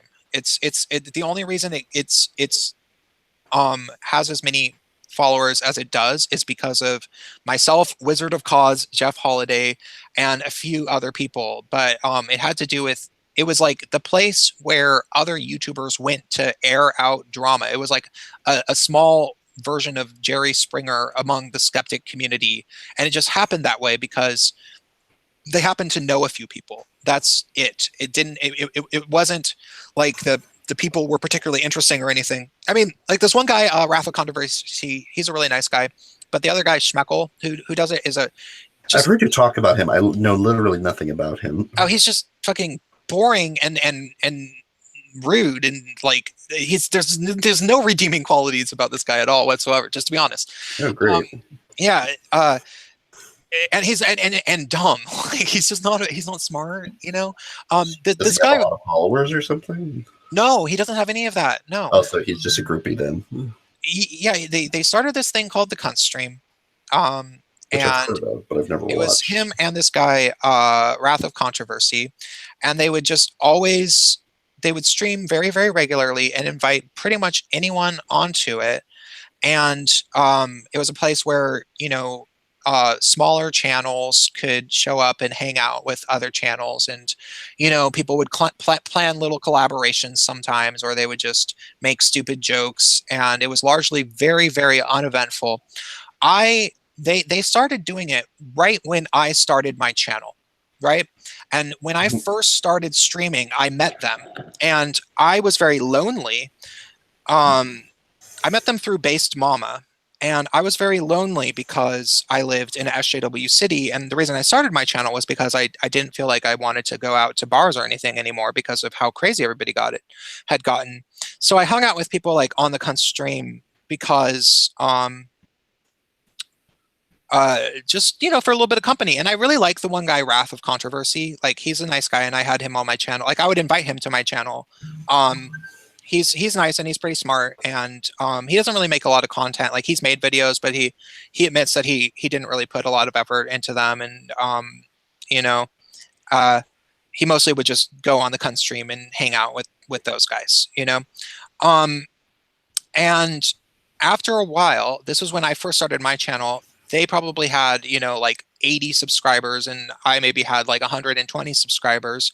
Within a few months, I broke 1,000, and then 2,000, and then 5,000, and then they still had about 300 you know, subscribers. And that went on for a really, really long time. It probably took them a year to break 1,000. And the only time that they broke 1,000 was after Jeff Holiday had drama with this guy, Angry MGTOW, and Jeff Holiday came on. I've heard of that guy. Yeah, and so like they were kind of friends with, like, honestly, they probably got a lot of their subscribers through me. Like, I would tweet that I was on the stream, you know, and then when they would have Jeff Holiday, they would tweet, and so, and then through the fact that people knew that some people, that people who had followings would actually end up on that show, then a few more people, you know, people like Cognitive Thought would end up on the cunt stream. But it's not because anybody on it was like particularly interesting and had followings. It was just sort of a meeting point. You know what I'm saying? Like that really crappy bar that no one goes to except all the other people that work at bars when their bars are closed, basically. Something like that. Something like that. I used to work in one of those bars. It was not fun. Yeah. And but it was never designed to be some sort of like drama stream. It was just designed to be like a place where you could go and like say anything that you wanted without any fear. But then they started actually getting views based on this drama, and then the one dude Schmeckel decided to just milk that for all that it's worth and just try to encourage the drama, because that this was the first time apparently in his life that anybody was ever paying any attention to him. It's probably what I would speculate. So he and some other people learned that Jeff was maybe lying about this server, right? And I think that this is how it went. I might be slightly wrong about some of this trajectory, but I've had this story explained to me.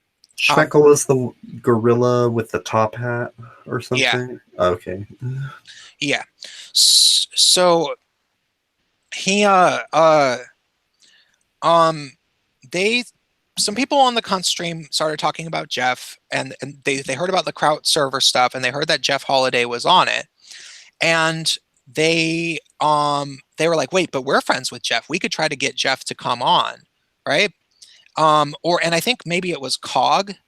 Cog was on the cunt stream, and he's like, oh, I'll send Jeff a message.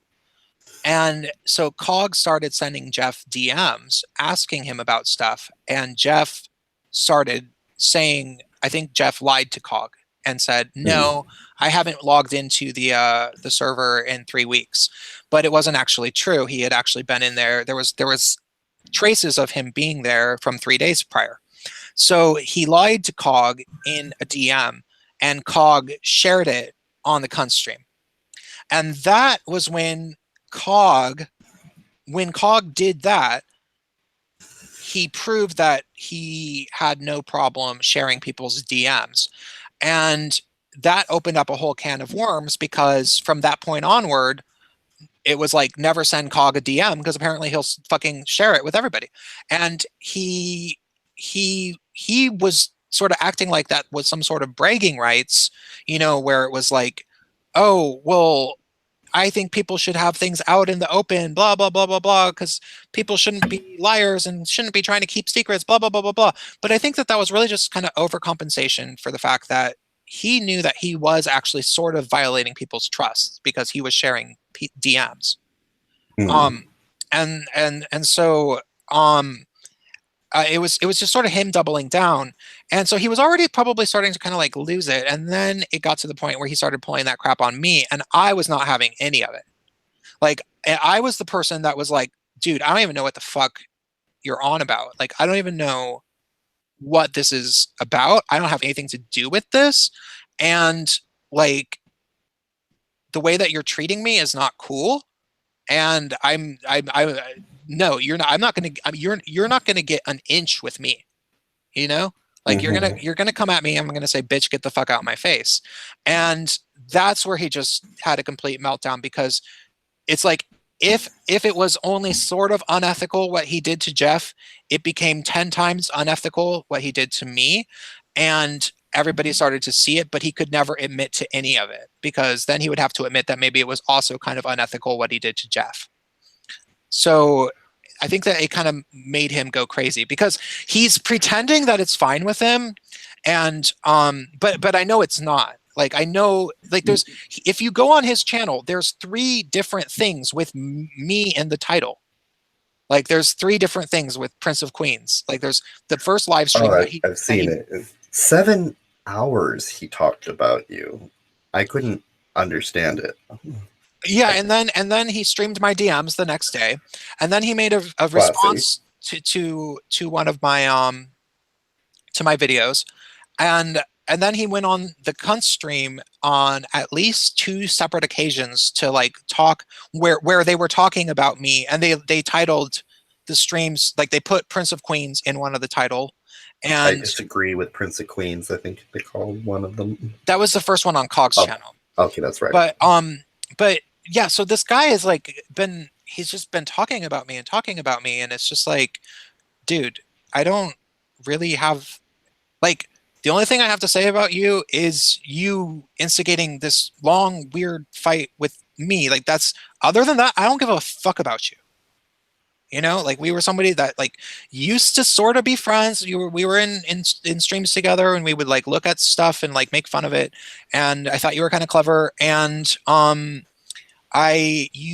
he proposed doing. We did the one collaboration that was his idea. He really wanted to do a collaboration with me. He wanted to do the other collaboration where they talked about teal deer's thing, and I told him I wasn't interested. That was the end of our relationship as far as I'm concerned. I didn't have anything really for or against him. I considered him my friend because we had done that collaboration and I had fun doing it with him. But like, it's like, as a person, well, I mean, how much do we really know about each other on YouTube? Well, I feel like he might know stuff about me as an individual because I actually talk about myself. But for him, he's just an incessant arguer. Like all he does is like mince onions and nitpick and, you know, like pick apart arguments. And it's like, you know, there's something to be said for that type of personality. Like I have that type of personality myself, but at the same time, I'm also a human. And I think everybody knows that about me. Whereas there's other people who it's like, are these people like completely different in real life? I don't know. So okay, let's stop talking about this. I actually should be going. I have to work in. Oh shit! I have to work at 8.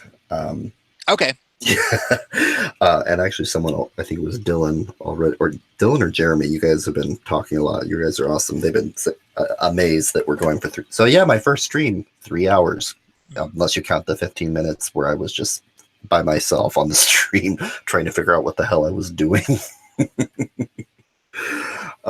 Prince, thank you for being part of my first stream. Thank you. We are. Wait. Yeah. Jeremy M says, "Ahem, Prince, you gave at least one little fuck." I don't. Here's the thing. I gave a fuck in the way that like it was this drama, and like I had considered this person my friend, but I didn't. There was nothing to say. Like I didn't want to be a part of this drama, and I was. It only ended up like. Had it not come to me, I wouldn't have mattered. You know, it would be like if I was at the mall and I was walking around at the mall and someone ran up and punched me in the face and then I beat the shit out of the guy. People would say like, "Oh, I'd be like, I don't know who the fuck that guy is. I don't give a fuck about that guy. And people will say, well, why the fuck you beat him up? And we like, because he punched me in the face. That was sort of the interaction with Cog. Is basically, it's like, I was kind of friends with Cog. He fucking came after me, and I said, bitch, get the fuck out my face.